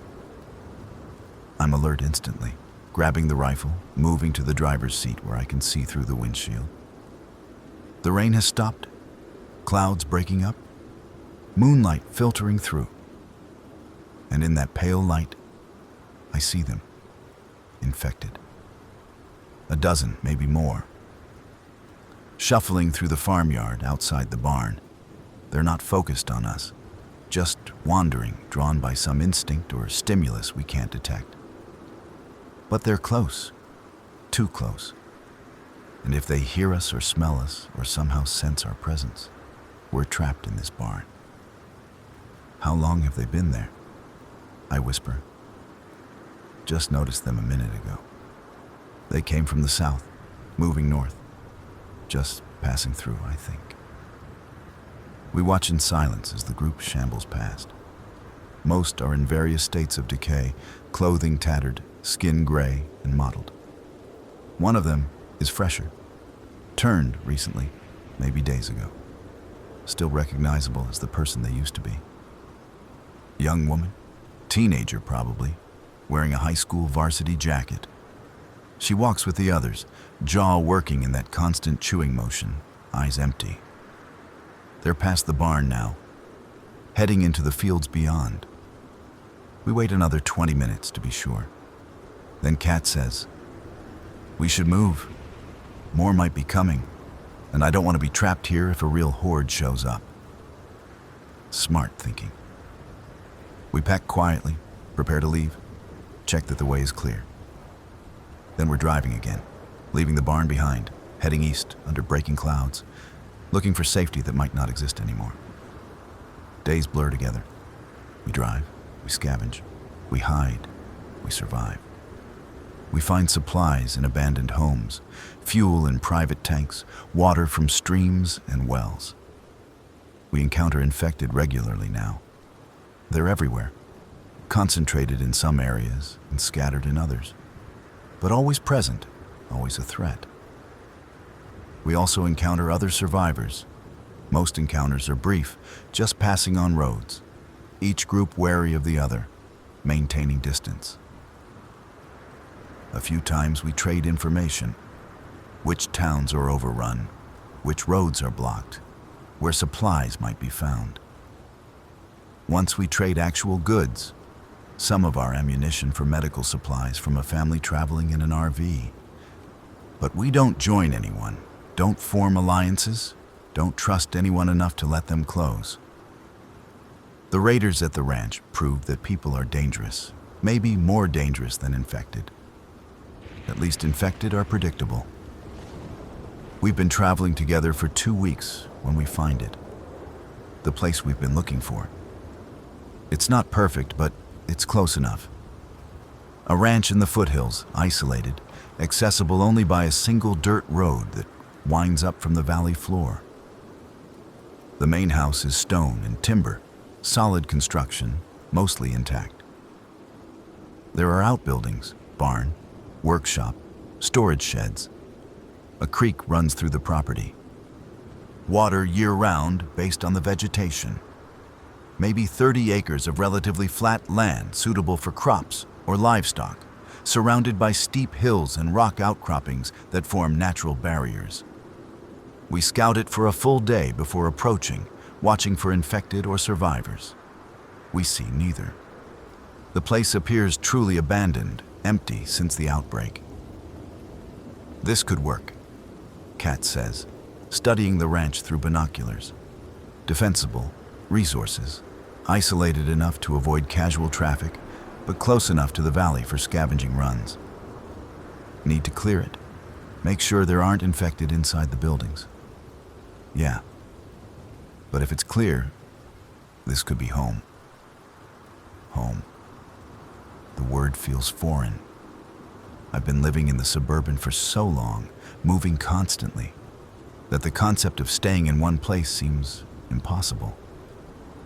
but looking at the ranch, I feel something I haven't felt since this started. Hope. We approach carefully, stopping the Suburban at the bottom of the access road, preparing for the clearing operation. If there are infected inside the buildings, we need to draw them out, deal with them, make the place safe. I lean on the horn, the train horn, the one that saved Kat at the mini-mart weeks ago. The blast echoes across the hills, impossibly loud, announcing our presence to anything within miles. We wait, 5 minutes, 10. Nothing emerges from the buildings, no infected, no people. The ranch sits there in the afternoon sun, peaceful and empty. Okay, I say finally, let's clear it. We move methodically, building by building. The workshop first, unlocked, empty except for tools and equipment. The storage sheds, dusty but clear. The barn, some old hay, agricultural supplies, no threats. The house is last. Front door is locked, but I have tools for that. We breach quickly, weapons ready, and clear room by room. Kitchen, living room, bedrooms, bathrooms, basement, attic, every closet, every corner. Nothing. The place is completely empty, abandoned months ago by owners who either evacuated or died elsewhere. It's clear, Kat announces, standing in the main living room, lowering her rifle. It's actually fucking clear. I check the water well system with an electric pump that won't work without power, but I can bypass that with a manual pump. Check the propane tank, half full, enough for cooking and hot water for months. Check the solar panels on the roof. Small system but functional, probably installed by the previous owners as backup power. Everything works. Everything's intact. This place is a gift, a miracle, exactly what we needed. We're staying, Kat says. It's not a question. Yeah, we're staying. We spend the rest of the day unloading the Suburban, carrying supplies into the house, setting up our new home.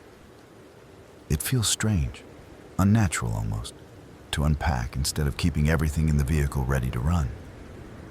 But it also feels right. Safe, for the first time in 2 months. As the sun sets, we stand on the front porch, looking out over our new property. The valley stretches below, mountains rising in the distance, sky painted in brilliant colors. Beautiful, if you ignore the fact that the world has ended. What do you think happened to them? Kat asks. The people who lived here? Don't know. Don't want to know. Yeah. She's quiet for a moment. This is ours now. We defend it. We make it work. We survive here. Together. Together. We shake hands again, sealing a new agreement. Partners in survival, occupants of this ranch, defenders of this small piece of earth. It's not much, but it's something. It's a start. That night we sleep in actual beds for the first time in weeks. Separate rooms, maintaining some boundaries, even as partners.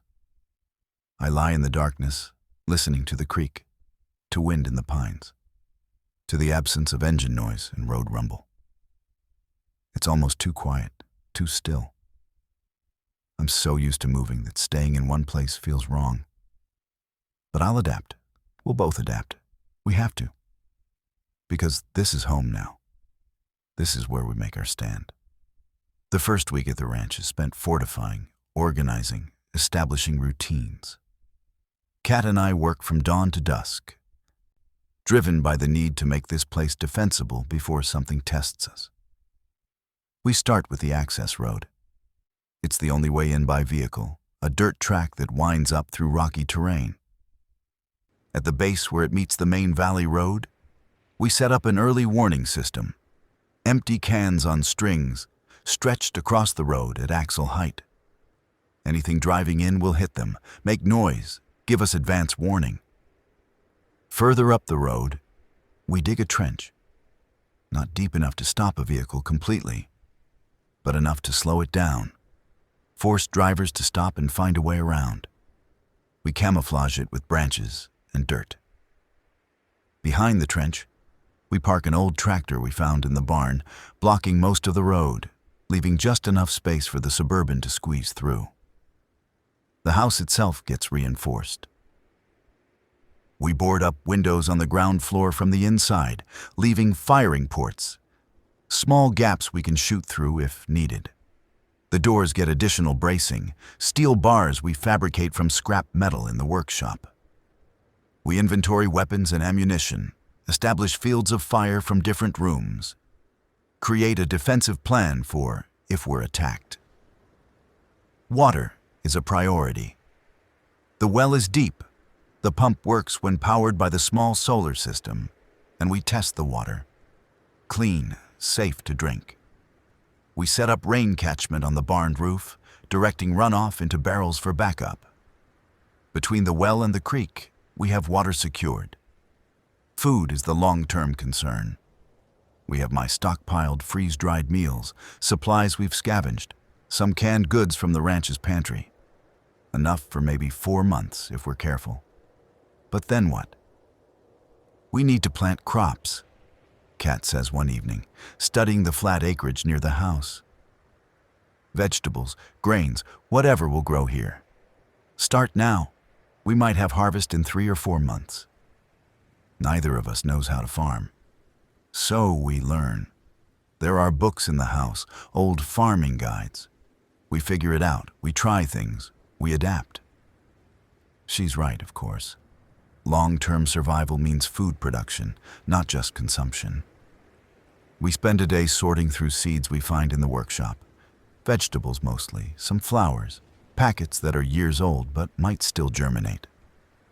We till a section of ground using the tractor, create rows, plant seeds according to instructions from a book titled Sustainable Farming in the American West that we find on the ranch's bookshelf. It feels pointless somehow. Planting seeds while the world is ending, while infected roam the landscape, while raiders hunt survivors. But it's also hopeful. It's planning for a future beyond next week, beyond next month. It's assuming we'll be here long enough to see harvest. Days establish a rhythm. Morning chores, check defenses, pump water, tend the small garden plot we've started. Midday work, fortification projects, maintenance, organizing supplies. Evening is quieter. Cook dinner, maintain weapons, talk about plans and concerns. Night watches. We still trade off, 4 hours each, staying alert for threats that might come up the access road. We haven't seen infected at the ranch. That worries me more than if we saw them regularly. Are we really that isolated, or are we missing something? Is there a horde nearby that we haven't detected yet? Are they drawn to population centers and just haven't spread this far into the hills? 2 weeks in, we make our first supply run since claiming the ranch. We need things we can't produce ourselves. Ammunition, medical supplies, tools, fuel for the Suburban and the tractor. We leave at dawn, driving down to the valley, heading for a small town called Elmira that we scouted weeks ago. The town is quiet, a few infected visible wandering Main Street, but nothing like the hordes we've seen elsewhere. We park a block from a hardware store, and I go in while Kat covers from the Suburban. Quick in and out. Tools, wire, nails, things we need for construction projects. Back to the vehicle in under 2 minutes. Next stop is a pharmacy. This one is picked over, most of the obvious drugs gone. But we find antibiotics in a back storage room. Pain medication, bandages, and gauze. We load everything into plastic bins, haul them to the Suburban. A supermarket is the last target. The building is partially burned, front half destroyed by fire, but the back section looks intact. We approach carefully, and this time Kat comes with me. 2 people can carry more, work faster. The back storage area of the supermarket is a treasure trove. Canned goods, dry pasta, Rice, flour, sugar, coffee, spices, everything stored in industrial quantities for the store's operation. We load bag after bag, making multiple trips to the Suburban, stuffing the cargo area full. We're on our 4th trip when we hear it. Engine noise, getting closer. Kat and I freeze, listening. Single vehicle approaching from the east, moving slowly. Could be survivors passing through, could be raiders, could be trouble. Back to the Suburban, I say quietly. Now. We move fast, abandoning the supplies we were carrying, prioritizing getting to our vehicle. We're 20 feet away when the other vehicle appears. A large pickup truck, diesel by the sound, heavily modified with armor plating and a machine gun mounted in the bed. The truck stops when the driver sees us. 4 people visible. Driver, passenger, 2 in the back manning the gun. The machine gun swivels, tracks us, doesn't fire, but makes the threat clear. Kat and I have our rifles, but we're outgunned, badly. That machine gun can shred the Suburban, can cut us down in seconds. This is not a fight we can win. Easy, I shout, hands visible, rifle pointed at the ground. We're just scavenging, no trouble. The passenger door opens and a man steps out. 40s, weathered, military bearing. He's got a pistol on his hip but doesn't draw it. Where you from? He calls. Passing through? I reply, lying smoothly. Heading east, looking for supplies. You're not from Elmira? No. He studies us for a long moment, calculating. This is our town, our supplies. You're taking our stuff. Didn't see anyone. Thought it was abandoned. It's not. We've got 20 people here holding this town against infected and raiders. You come in, take our shit without asking. That's theft. He's not wrong. In the before times, this would be looting. Now it's survival. But his group is bigger, better armed, and we're in their territory. We can return what we took, I offer. We didn't know. No disrespect intended. Bullshit. The man moves closer, hand near his pistol. You saw the town was quiet and thought you'd grab what you could. Well, you grabbed wrong. Kat shifts beside me, calculating angles, looking for any chance to get to the Suburban. I'm doing the same math, seeing no good options. Even if we start shooting, even if we drop the man talking to us, that machine gun will open up and we're dead. What do you want? I ask flatly. We return the supplies. You let us leave? I want you to join us. 20 people becomes 22.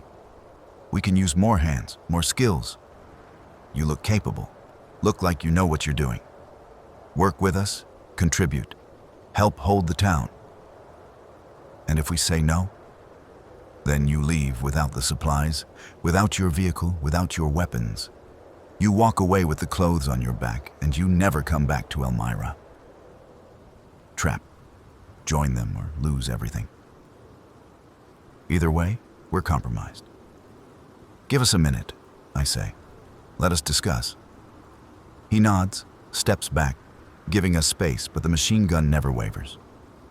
Kat and I move close, speak in low tones. Thoughts? I ask. It's bullshit. We leave, they follow us back to the ranch, take everything anyway. Or they're legitimate, actually have a community, and this is how they protect it. You believe that? No. So we fight? I glance at the machine gun, at the armed people in the truck, at the man waiting for our answer. We can't win a fight. Not here, not now. So we join them? Give up the ranch? Give up our independence? Or we lie? Say yes, integrate for a few days, find an opening and escape.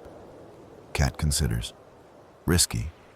They might separate us, take our weapons, make it impossible to leave. Everything's risky now. She knows I'm right.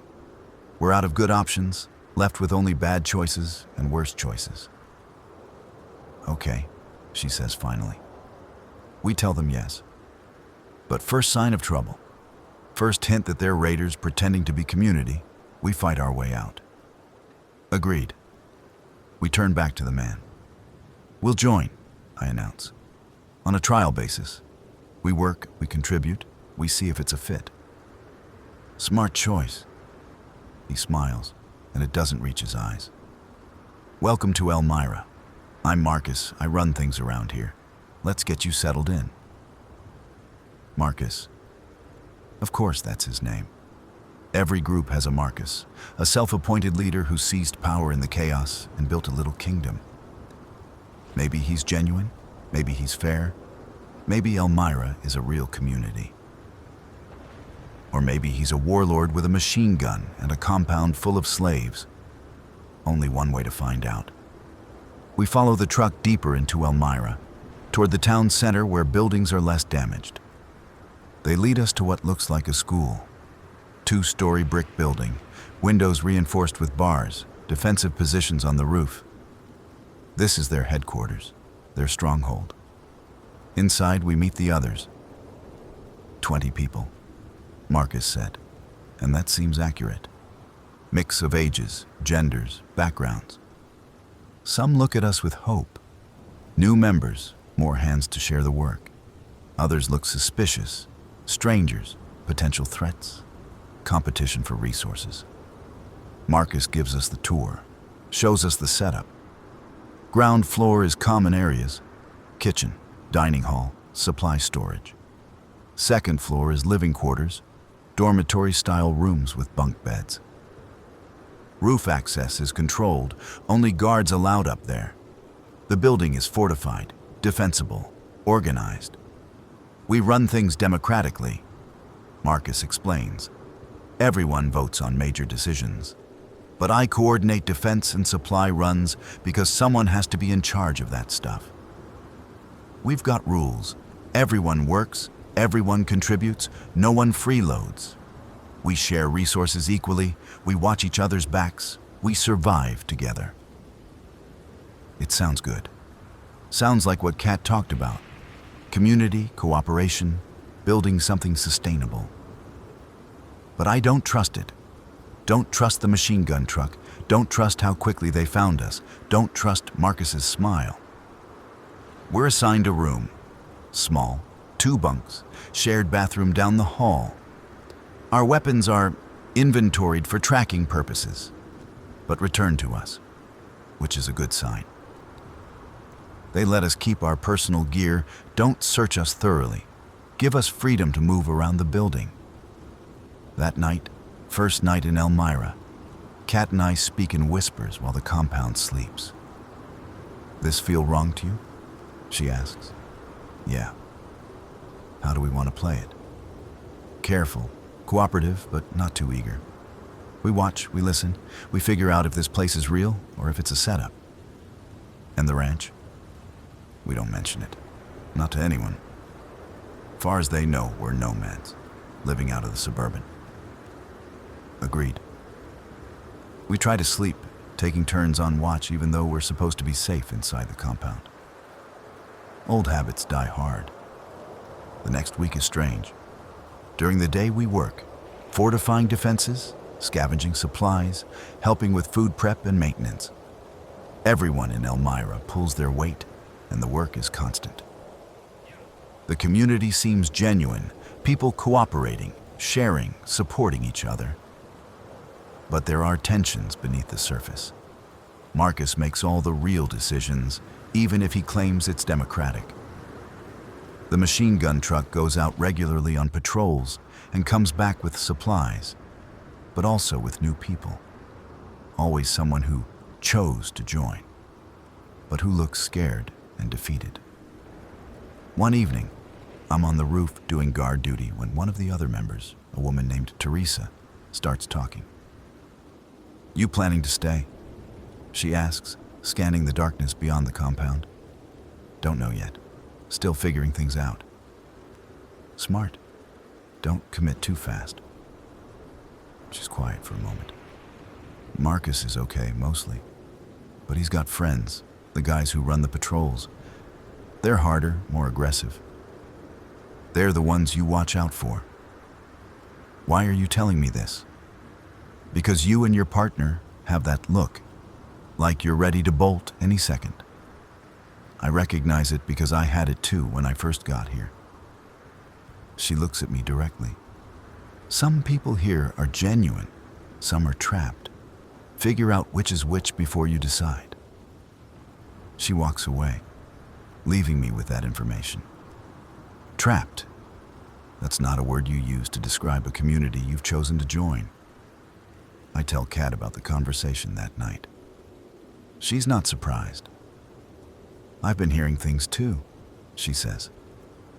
People who wanted to leave weren't allowed.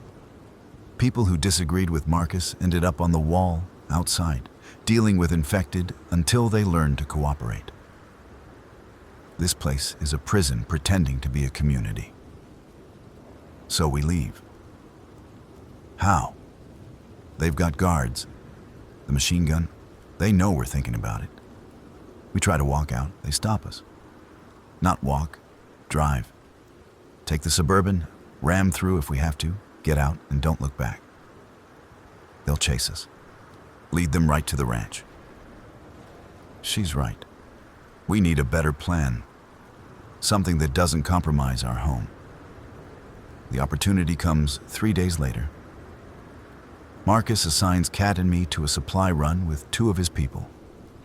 The aggressive ones Teresa warned about. We're supposed to hit a town 15 miles south, bring back medicine and food. We load into the Suburban, me driving, Kat passenger seat, the 2 guards in the back. They're armed, of course. Watching us, making sure we don't do anything stupid. The town we're targeting is called Roseburg, bigger than Elmira, and predictably, it's crawling with infected. We park on the outskirts and glass the place with binoculars. Hundreds of infected visible, maybe thousands. This isn't a supply run, this is suicide.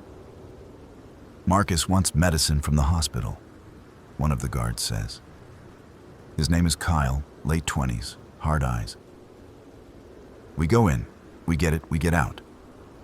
That hospital is in the center of town, I point out. Surrounded by infected, we won't make it 10 feet.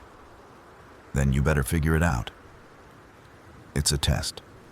Marcus is testing our loyalty, our competence, maybe hoping we'll die so he doesn't have to deal with us. Or maybe he genuinely needs the medicine and figures we're expendable enough to risk. Either way, we're not doing it. No, I say flatly. This is suicide. We're not going in there. Kyle's hand moves to his pistol. Marcus gave an order. Marcus isn't here. We are. And I'm not dying for some medicine that probably isn't even there anymore. Standoff. Kyle and his partner, woman named Bridget, are armed and dangerous. But Kat and I are armed too, and we're in my vehicle, on my terms. We can do this the easy way or the hard way, Kyle says. Easy way, you follow orders and we all make it back to Elmira. Hard way. He doesn't finish the sentence. I meet Kat's eyes in the rearview mirror. She nods slightly, ready. Hard way, I say, and I punch the accelerator. The Suburban lurches forward, throwing Kyle and Bridget off balance in the back. I'm not heading into Roseburg. I'm heading away, back up the road, away from the infected and away from Elmira. Kyle recovers fast, brings his pistol up, shoves it against the back of my seat. Stop the fucking vehicle. No, I'll shoot you. Then we crash and we all die. Your choice. Kat has her pistol out now, turned in her seat, aimed at Kyle. Drop it, now. Mexican standoff at 60 miles per hour on a country highway. Kyle and Bridget could shoot us. But then they're stranded with no way back to Elmira. We could shoot them, but firing inside the vehicle is risky, could hit each other, could cause a crash. Everyone calm down, Bridget says, surprisingly level. Let's talk this out.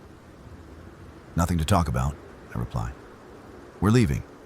Marcus can keep his community, his rules, his suicide missions. We're out. You can't just leave. Watch me.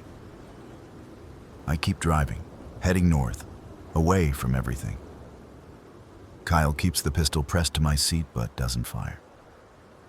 We drive like this for 10 miles. Tension unbearable. Everyone waiting for someone to make a move. Finally, I see what I'm looking for.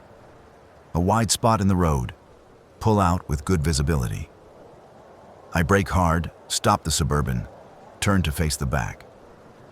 Get out, I tell them. Both of you. Take your weapons, take some supplies, but get out of my vehicle. Marcus will send people, Kyle warns. He'll hunt you down. He can try. Get out. They do slowly, keeping weapons ready, expecting a trick. But there's no trick. Kat and I just want them gone. Once they're standing on the roadside, I back up the Suburban, turn around, and drive away. Last I see of them, they're walking south, back toward Elmira, probably already planning how to explain this to Marcus. That's going to come back to haunt us, Kat says. Yeah. Marcus knows about the Suburban, knows what we look like, knows we're in the area. He'll come looking. Yeah. So what's the plan? Hide, defend, survive. Same as always. We drive back to the ranch, arriving after dark, hyper alert for pursuit. But no one follows. Not that night, anyway. We spend the next day improving defenses, preparing for possible attack. More trenches across the access road, obstacles and barriers. We move the Suburban into the barn, hide it under tarps and hay. We create spider holes, hidden positions with good fields of fire. We prepare for siege. Days pass. No attack comes. Maybe Marcus decided we're not worth chasing. Maybe he's planning something bigger. Maybe he doesn't know where we are. Or maybe Elmira was never real at all. Just another group of survivors struggling to make sense of a world that doesn't make sense anymore. And we'll never see them again because they have their own problems, their own threats, their own fight for survival. The garden we planted is growing. Tiny green shoots pushing up through soil, evidence of life continuing despite everything. Kat tends them carefully, watering, weeding, talking to them like they can hear her. Maybe they can. Maybe everything that survives now has consciousness, awareness of how precious life has become. 3 weeks after leaving Elmira, we make another supply run, this one carefully planned, to a different town far from Marcus's territory. We go at dawn, move fast, take only what we need, get home before midday. No incidents, no threats, just successful scavenging. That evening, sitting on the porch watching sunset, Kat says, "We've been here a month. We've made it work. This place, this partnership, it's actually working." Yeah. I keep waiting for it to fall apart, for infected to overrun us, or raiders to attack, or something to go catastrophically wrong. But it hasn't. Yet. Always the optimist. She smiles. But you're here. You're still working on defenses, still planning for threats, still preparing. That's what keeps us safe. We keep us safe. Both of us. True. She's quiet for a while. I've been thinking about Emily, your ex-wife. You think she made it? I've been wondering the same thing. Don't know. Hope so. Would you want to find her?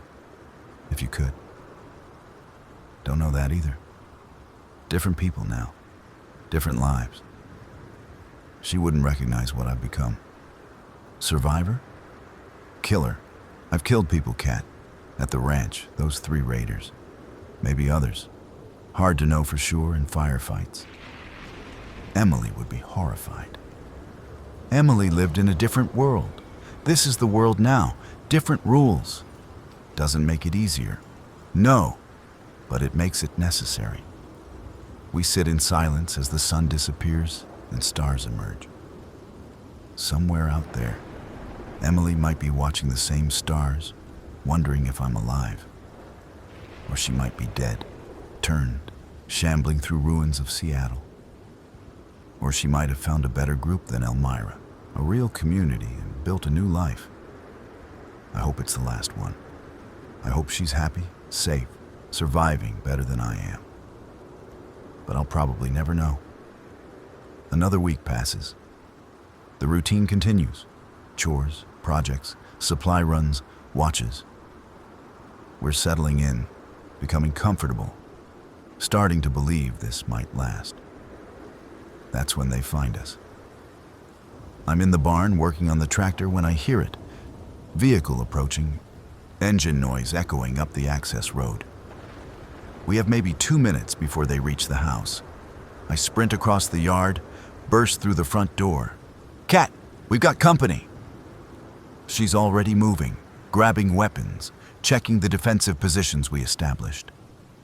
We take up positions, me in the front room with a view of the driveway, Cat upstairs with the rifle for longer range. The vehicle that emerges from the trees is not what I expected. It's not Marcus's armored truck. It's a school bus, painted green, moving slowly, carefully navigating the obstacles we placed on the road. A school bus, full of people, from what I can see through dusty windows. Children, adults, families, not raiders, not military, just survivors. The bus stops 50 yards from the house.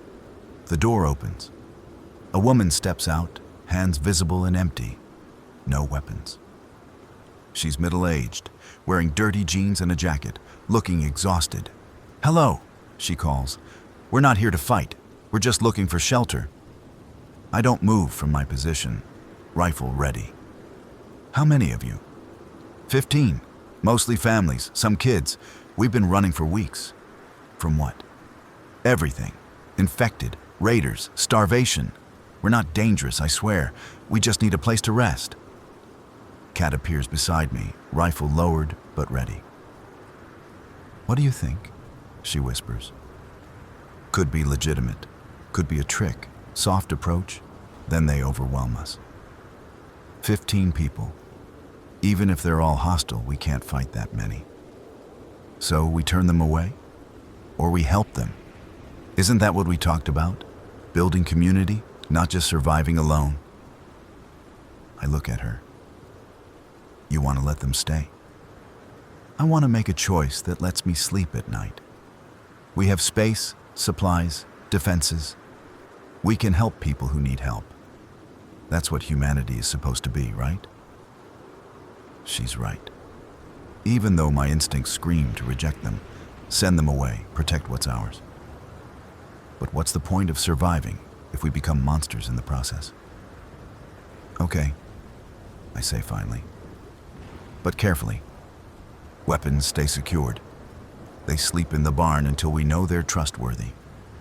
First sign of trouble, they leave. Cat nods agreement.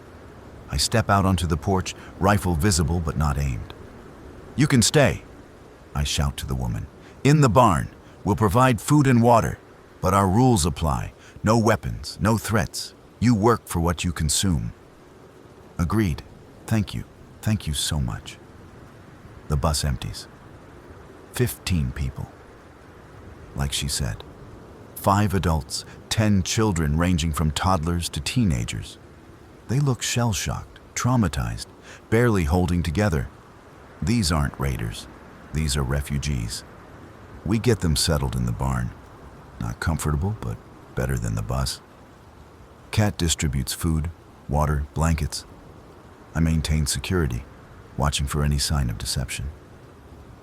But there's nothing. Just grateful families, thankful to be somewhere safe for the first time in weeks. The woman who spoke first approaches me as we're finishing setup. "I'm Jennifer. These are my people, my family, my neighbors, some we picked up along the way. We're from a suburb outside Portland. When it fell, we grabbed the bus and ran. Been moving ever since." I'm David. This is Kat. This is our place. It's incredible. Remote, defensible, sustainable. You've done amazing work here. Yeah, well, we're not looking to expand into a commune. You can stay until you're rested, then you move on. Her face falls. Move on to where? There's nowhere left. Every town is overrun. Every group we found was hostile or falling apart. This is the first place that feels safe. Not our problem. David. Kat starts, but I cut her off. No. We worked for this. We built this. We're not responsible for every survivor who shows up needing help. Jennifer nods slowly. I understand. But if you change your mind, if you decide you want help maintaining this place, building something bigger, we're here. We're capable. We're willing to work. We just need a chance. She walks away, leaving me standing there with my arms crossed and my heart heavy. Kat appears beside me. You're being harsh. I'm being realistic. They're families, David. Children. Where else can they go? Not our responsibility. It is now. We let them in. That makes it our responsibility. She's right. And I hate that she's right. Once you help people, once you open the door, you can't pretend they don't exist. They're here. They're depending on us. And sending them away would be a death sentence. Fine, I say after a long moment. They can stay, trial basis. They work, they contribute, they follow our rules. First problem, first threat, they're gone. Fair enough? The ranch changes with 15 new people. What was quiet becomes noisy. Children playing, adults working, constant activity. We expand the garden, build more sleeping areas, organize work shifts. Jennifer proves capable, organizing the group, establishing schedules, making sure everyone contributes. The children are hardest. They've seen things no child should see, lost parents and siblings and homes. Some are resilient, adapting quickly. Others are withdrawn, traumatized, barely functioning. Kat works with them, gentle and patient in ways I can't manage. A week after they arrive, Jennifer approaches me with a proposal. We want to formalize things, create rules, structure, make this official. Official how? A community, with leadership, responsibilities, shared resources. Not just you and Kat making all the decisions, but everyone having a voice. This is my ranch. It was your ranch. Now it's all of ours. We're here, we're working, we're contributing. We deserve a say in how things run. Part of me wants to reject it outright, to assert authority, to remind everyone this was ours first. But that's not sustainable. Communities need buy-in, need democracy, need people to feel invested. Jennifer's right, even if I don't like it. Okay, I agree reluctantly. We formalize it. But some things aren't up for vote. Security decisions, defensive preparations, anything that affects survival. Those stay with me and Kat. Everything else, we can discuss. Agreed. We hold a meeting that evening, everyone gathering in the barn. It's surreal, sitting in a circle, talking about governance and rules and community structure, while the world outside has fallen into chaos. But maybe that's the point. Maybe creating order in the chaos is how humanity survives. We establish basics. Everyone works, everyone contributes. Resources are shared equally. Security is handled by a rotating watch schedule. But I maintain final say on defensive measures. Food production and distribution managed collectively. Disputes resolved through discussion and consensus. Violence prohibited. It's not perfect, but it's a start. It's something. As the meeting ends and people disperse, Jennifer finds me again. Thank you for letting us stay, for building this with us. I know it's hard sharing what you worked so hard to create. Yeah, well, world's different now. Can't survive alone forever. No, you can't. She smiles, but you did pretty well for a while. The community grows over the following weeks. We bring in more people. Lone survivors we find on supply runs, small groups looking for safety, once an entire family we rescue from infected. We establish strict vetting procedures, security protocols, rules about integration. Not everyone stays. Some people can't adapt to community living, leave after a few days. Others turn out to be problems, stealing, fighting, refusing to work. We exile them, sending them away with some supplies and directions to other possible safe zones we've heard rumors about. But most stay. Most contribute. Most become part of something bigger than individual survival. The ranch transforms. We expand the garden into multiple acres, planting everything we can, vegetables, grains, even fruit trees for long-term sustainability. We build additional structures, a workshop, a smokehouse, sleeping quarters separate from the barn. We establish a school for the children, teaching them basics and practical skills. We also establish defense in depth. The access road becomes a killing ground. Multiple obstacles, trenches, barriers that force any attacker to slow down and expose themselves. We create a perimeter fence, 8 feet tall, circling the core of the ranch. Guard towers at key points, manned 24/7. Early warning systems extending a mile in every direction. It's a fortress now, not just a ranch. A place that can defend itself against infected and raiders alike. 4 months after the outbreak started, 6 weeks after claiming the ranch, we have our first real test. It's a horde, a massive one, hundreds of infected, moving through the valley below. We see them from the watchtowers, a dark mass flowing across the landscape like a living tide.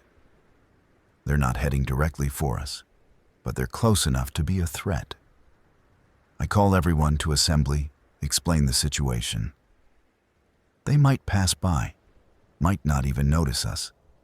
But if they do, if they turn this direction, we need to be ready. How do we stop that many? Someone asks, fear in their voice. We don't. We hide. We go dark. No lights, no noise, no movement. We lock down, we stay quiet, and we wait for them to pass. And if they don't pass, if they come up the hill, then we fight. Defensive positions, controlled fire, make every bullet count. We thin them as much as possible, then fall back to the house if needed. Final stand there if it comes to it. The community spends the afternoon preparing. Weapons distributed to everyone who can use them. Children and non-combatants move to the house's basement with supplies for a siege. Those of us who can fight take positions along the perimeter, ready to defend. And then we wait. The horde moves slowly, following some pattern only infected understand.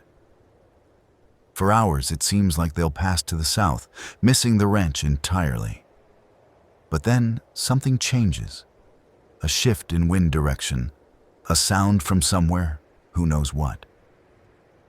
The horde adjusts course, angles north, directly toward our access road. Here they come, Kat says beside me, her voice steady despite the fear in her eyes. Yeah, here they come. I watch through binoculars as the leading edge of the horde reaches the base of the access road. They don't hesitate, don't evaluate. They just start climbing, drawn by whatever attracted them. Hundreds of bodies, shambling uphill, relentless and unstoppable. Hold fire. I order over the radio we've distributed. Let them reach the obstacles. Make them bunch up.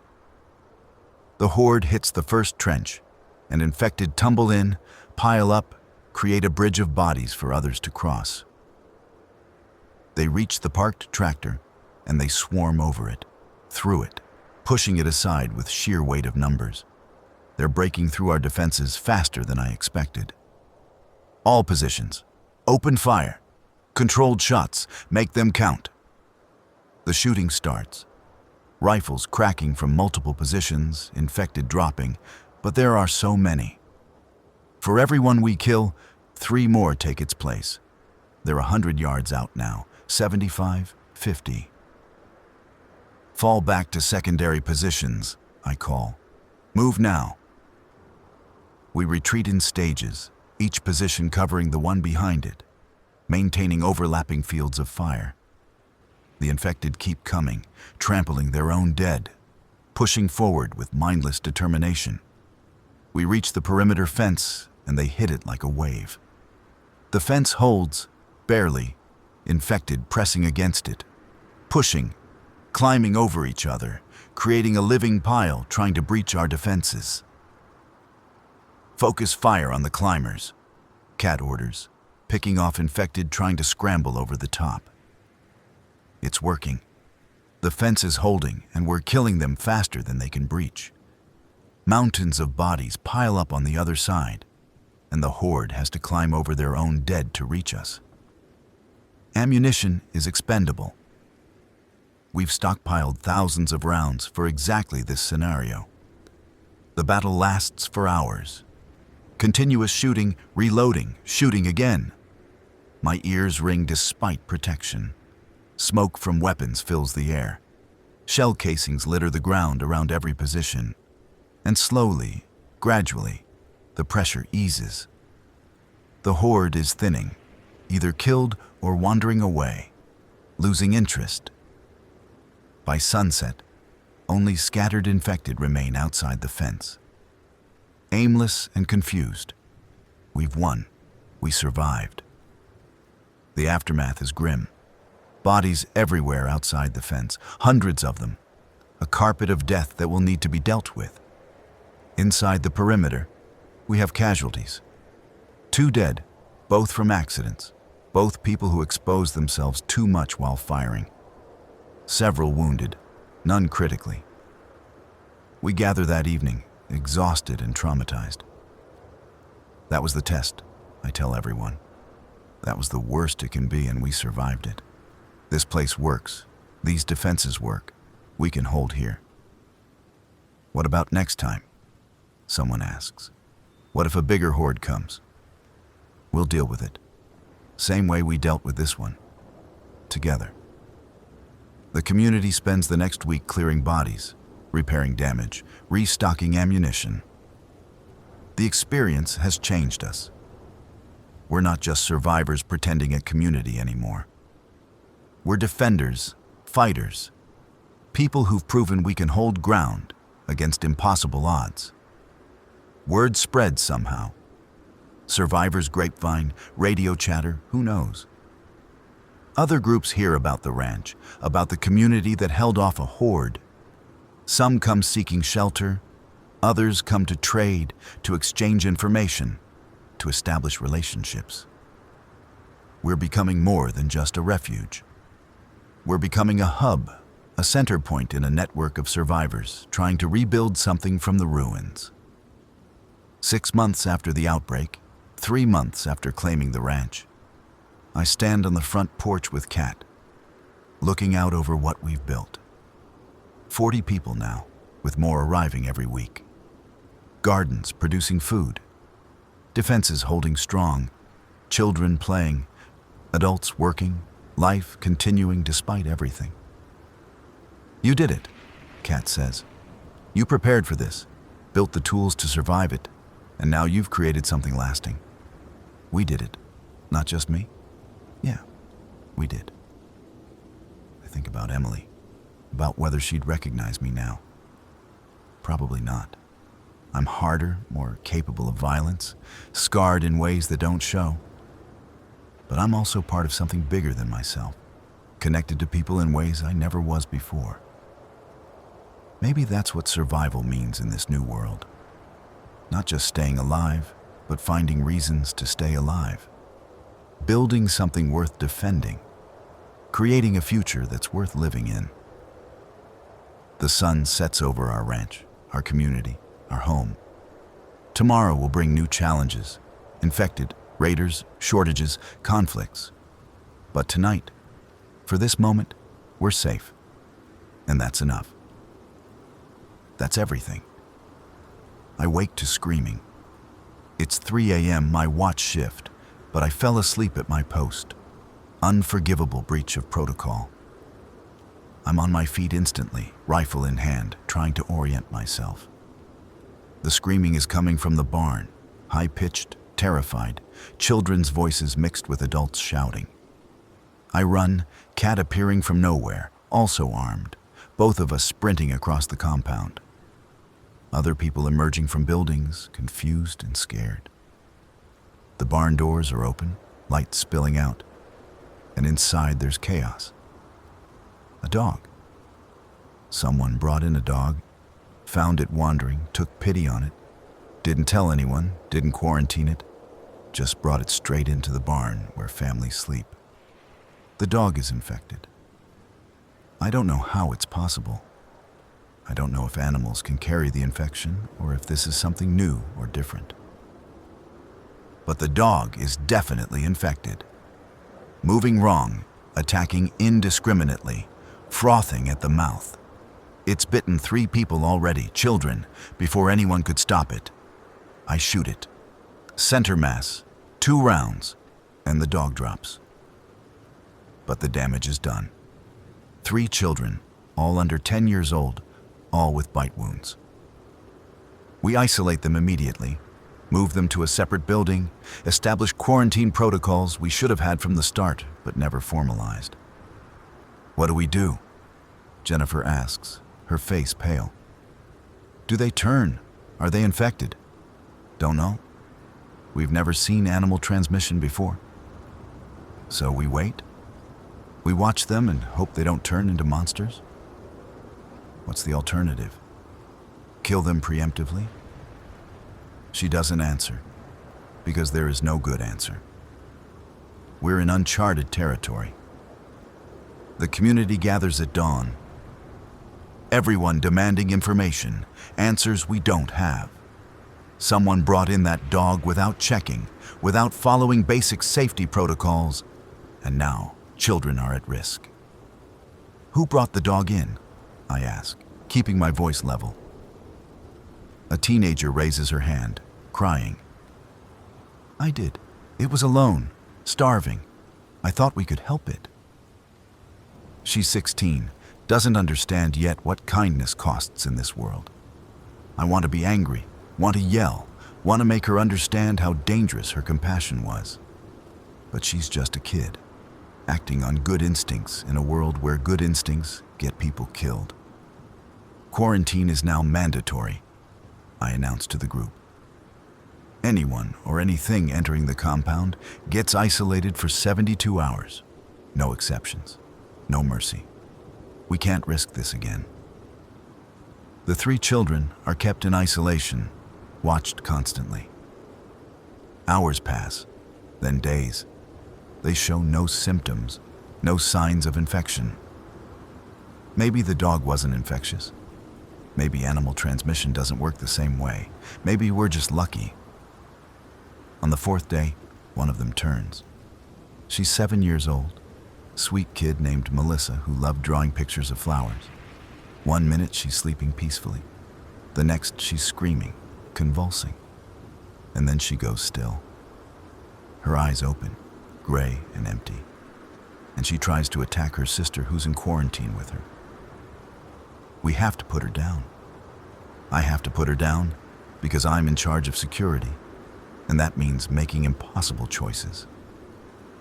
I enter the quarantine room with my pistol, with Melissa's parents watching through a window, and I do what has to be done. It's the hardest thing I've ever done, and I've killed adults without hesitation.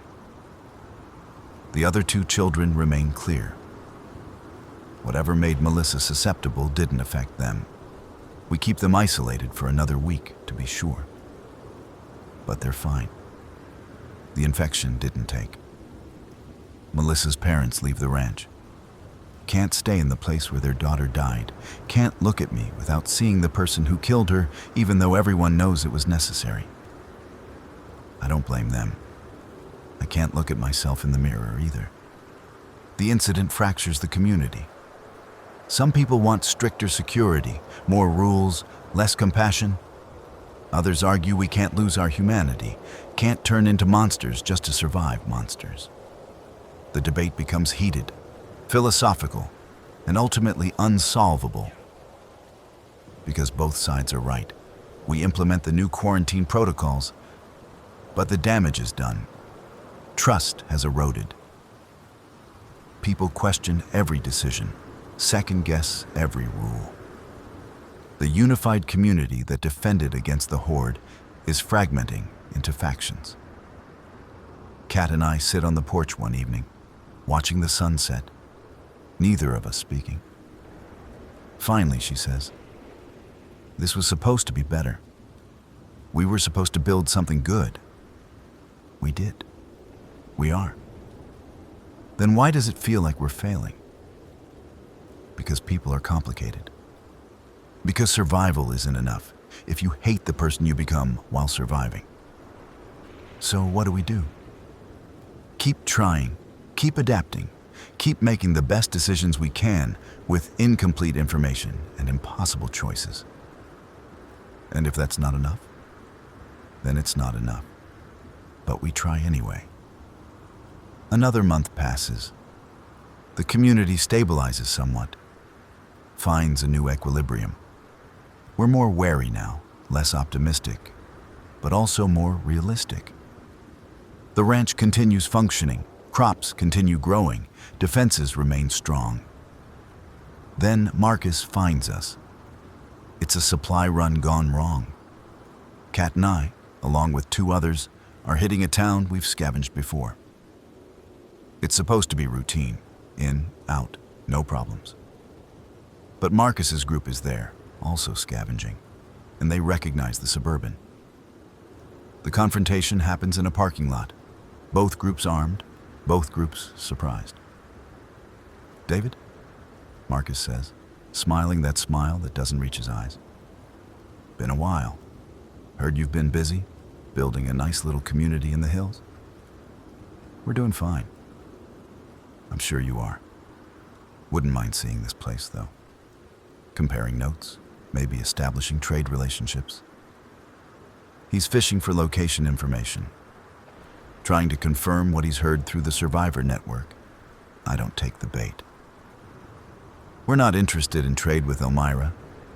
That's a shame, because I think we have a lot to offer each other." He moves closer, casual but threatening. "Or maybe we just take what you have. We've got more people, more weapons, more experience at this than your little farming commune." Kat's rifle shifts slightly, tracking Marcus. "That would be a mistake." "Would it?" Marcus looks around at his people. 8 of them, all armed, all hard-looking survivors. I count 8 to 4. I like those odds. "You forgot the sniper on the roof across the street." "There's no sniper. It's a bluff." But Marcus doesn't know that. Can't verify it without looking away, and the uncertainty is enough to make him hesitate. "This doesn't have to be hostile," I say calmly. "You run Elmira, we run our place. Plenty of space for both groups." "Sure, plenty of space. Until resources get scarce, until winter comes, until one of us decides we want what the other has." He steps back, hands visible. "I'll let it go for now. But we'll be seeing each other again, David. Count on it." They leave, and we complete our supply run in tense silence. On the drive back, one of our companions says, "He's going to come after us, isn't he?" "Yeah, eventually." "So, what do we do?" "Prepare. Fortify. Make it too expensive for him to attack. And if that's not enough, then we fight. And we win. Because there's no other option." Back at the ranch, I brief the community on the encounter. Some people panic, want to evacuate immediately. Others want to launch a preemptive strike against Elmira. I argue for middle ground, strengthen defenses, establish outposts and early warning systems, prepare for conflict, but don't initiate it. We're not raiders, I insist. We don't attack other survivors just because they might threaten us. But we defend what's ours, and we make it very clear that attacking us costs more than it's worth. The community agrees, reluctantly. We spend the following weeks improving security. Better fences, more positions, additional weapons and ammunition stockpiled. We send out scouts to monitor Elmira's activities, establish an intelligence network among other survivor groups. What we learn is concerning. Marcus has been consolidating power, absorbing smaller groups, expanding his control. He's not just running a community anymore. He's building an empire, and he views other groups as either subjects or threats. We're definitely threats. The attack comes 2 months later, middle of the night. Coordinated assault from 3 directions. Marcus planned well, used the terrain, approached quietly, deployed his people strategically. But we planned better. The first wave hits our perimeter and triggers flares, homemade devices that light up the night, turning darkness into harsh illumination. Suddenly, Marcus's people are exposed, blind from the sudden brightness, and we're in prepared positions with night vision. It's a massacre. We open fire from cover, catching them completely off guard. Half of them go down in the first 30 seconds. The rest retreat, scrambling back into darkness, leaving their dead and wounded behind. "Hold fire," I order. "Let them regroup. Don't pursue." The second wave is more cautious, using cover, advancing slowly. But they're advancing into a prepared killing ground, and we pick them off as they come. The firefight lasts 20 minutes, sporadic gunfire and shouted commands and screams of the wounded. Then silence. Marcus's people withdraw completely, carrying their casualties, leaving the field to us. We've won, but the cost is high. 4 of our people wounded, 2 seriously. 1 dead, teenager who got hit during the initial exchange, bled out before we could get medical attention. Ammunition expended, defenses damaged, everyone traumatized by the intensity of the combat. And we know Marcus will try again. This was just the opening round. The next morning, we find something on the access road. A white flag tied to a stick, propped up where we can't miss it. Under it is a note. "Truce talk, just you and me. Tomorrow noon, mile marker 23 on the Valley Road. Come alone or don't come." I show the note to Kat. It's a trap. Probably. But maybe not. Maybe he wants to negotiate, avoid further losses. Or maybe he wants to kill me and break our command structure. So don't go alone. Take backup, stay cautious, but hear him out. If there's a chance to end this without more fighting, we should take it. She's right. Even though everything in me screams this is a mistake. I agree to meet Marcus, but I don't go alone. I take Kat and 2 others, all armed, all ready for betrayal. Mile marker 23 is a stretch of empty highway, nothing but scrubland and distant mountains. Marcus is there when we arrive, standing beside his armored truck, alone as requested, or appearing alone. There could be people hidden nearby, snipers in the rocks, who knows. "David," he greets me as I approach. "You came. Let's hear it. What do you want?"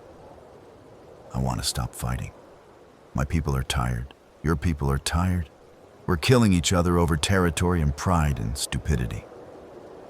He spreads his hands. "There's got to be a better way. You could leave us alone. Let us have our ranch, run our community however we want." I could. But the problem is, you're a threat. A successful, well-defended community that doesn't answer to me, that gives other groups ideas about independence. He shakes his head. "I can't have that. I'm building something here, and I need people unified under one leadership. Mine. So this isn't a truce offer. This is a surrender demand. I prefer to think of it as a merger. You join Elmira, bring your people and resources under my protection, and everyone benefits. We become stronger together. And if we refuse, then we keep fighting until one of us wins, or we all die trying. He meets my eyes. I've got more people, more weapons, more experience. You've got a good position, but it's only a matter of time before I figure out how to crack it. This is the smart choice, David. The only choice that lets everyone survive. I want to shoot him, want to draw my pistol and end this right here. But he's probably wearing armor, probably has backup ready to return fire, and killing him won't solve the problem. There will always be another Marcus, another strongman trying to build power in the ruins. I'll discuss it with my people, I say finally. We'll give you an answer in 3 days. Make it the right answer, for everyone's sake.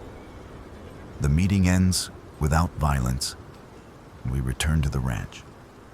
I call a community assembly and lay out the situation honestly. Join Marcus, or keep fighting a war we might not win. The debate is fierce. Some want to fight, refuse to submit to a dictator. Others want to negotiate, find middle ground, avoid more deaths. The practical contingent argues we can't win a war of attrition, that Marcus has too many resources. In the end, we vote. Democracy in action. The result is close but clear. We don't join Marcus. We keep our independence, even if it means fighting for it. I relay the decision to Marcus via radio. His response is terse. Your funeral.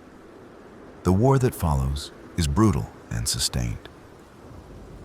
Marcus probes our defenses constantly, testing for weaknesses, launching raids and assaults. We hold each time, but the cost accumulates. Casualties, exhaustion, dwindling supplies. We can't scavenge when we're under constant siege. Can't tend crops when we're manning defensive positions 24/7. 6 weeks into the conflict, I realize we're losing. Not through any single defeat, but through gradual attrition. We're bleeding out slowly, and Marcus knows it. He's patient, willing to wait, willing to grind us down. We need to change the game, Kat says during a command meeting. Stop defending and start attacking. Hit Elmira directly. Make Marcus pull back to protect his own base. That's suicide. Elmira's fortified. We'd be attacking into prepared defenses. Then we hit their supply lines, their patrols, their scavenging runs. Make it too expensive for them to keep pressing us. It's risky, aggressive, completely contrary to our defensive doctrine. But she's right. We can't win by defending. We need to take the fight to Marcus. We organize guerrilla teams, small groups, mobile, hitting Marcus's people when they're most vulnerable. Ambush a supply convoy, sabotage vehicles, hit and run attacks that cost them resources while minimizing our exposure. It works. Marcus's pressure eases as he's forced to defend his own operations. The siege loosens. We get breathing room to scavenge, to repair, to recover. But the war continues. Weeks become months. A long, grinding conflict with no clear end. Both sides are exhausted. Both have taken heavy losses. Both are looking for a way out that doesn't involve surrender. The resolution comes from an unexpected source, the infected. Another horde, even bigger than the first, sweeps through the valley. It hits Elmira hard, overwhelms their defenses, scatters Marcus's people. We watch from our position as the town falls, as survivors flee, as everything Marcus built collapses under weight of numbers. Marcus himself barely escapes. He shows up at our gates 3 days later, vehicle damaged, people wounded, pride shattered. We need shelter, just until the horde passes. Every instinct says to refuse, to let him deal with the consequences of his actions. But Kat says, he's beaten. His empire is gone. Killing him now just makes us the monsters. She's right. Again. We let them in. We provide shelter, food, medical care. Marcus is quiet, defeated. No longer the aggressive strongman, but just another survivor trying to make it through another day. The horde eventually passes, moving north toward territory we don't control. Marcus and his people leave, heading west, away from everything. He pauses before driving away, catches my eye. You won, he says simply. Not because you were stronger, but because you were better. Remember that. Then he's gone, and we never see him again. The ranch continues. We rebuild from the war, tend our wounds, plant new crops to replace those destroyed. Winter comes, our first winter in the new world, and we survive it together. Cold but fed, isolated but safe, struggling but alive. Spring brings new growth, both literal and metaphorical. The garden explodes with life. New survivors arrive, drawn by reputation and rumors of a functioning community. We carefully vet each one, maintain security, stay vigilant. But we also hope. We teach children. We celebrate small victories. We plan for futures beyond next week. We're not just surviving anymore. We're living. I stand on the porch one evening, watching the sun set over mountains. And Emily comes to mind, not with pain or regret, but with gratitude. She was right. I was obsessed with fantasy, with preparation for a disaster I couldn't prevent. But that obsession saved my life, saved Kat's life, gave us the tools to build something lasting. Would Emily be proud of what I've become? Probably not. I'm harder now, capable of violence she'd find horrifying.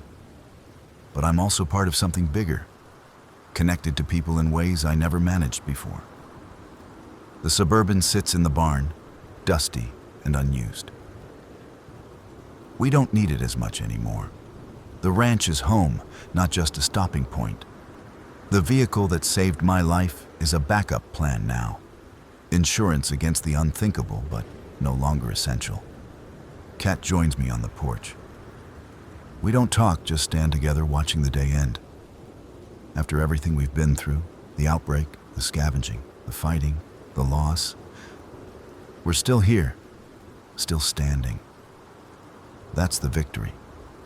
Not defeating infected or raiders or tyrants, but simply enduring, continuing, refusing to give up, even when giving up would be easier. The sun disappears below the horizon, and stars emerge. Somewhere out there, other communities are doing what we're doing. Surviving, building, hoping. Maybe someday we'll connect, establish trade routes and alliances, rebuild something like civilization. Or maybe we won't. Maybe humanity is scattered now, isolated pockets struggling independently, never again achieving the connected global society we had before. Either way, we're here. We're alive. We're human. And that's enough. That's everything. The world ended 7 months ago. But on this ranch in the Oregon foothills, surrounded by people who've become family, with crops growing and defenses holding and children laughing somewhere in the distance, life continues. And maybe, just maybe, that's what survival really means. Not the preparations, or the weapons, or the supplies, but the choice to keep living. Keep trying, keep building something worth defending. I made that choice in Seattle when I bought the Suburban. I made it again when I helped Kat at the mini mart. I made it every day since, through violence and loss and impossible decisions. And I'll make it again tomorrow, and the day after, and the day after that. Because that's what survivors do. We survive.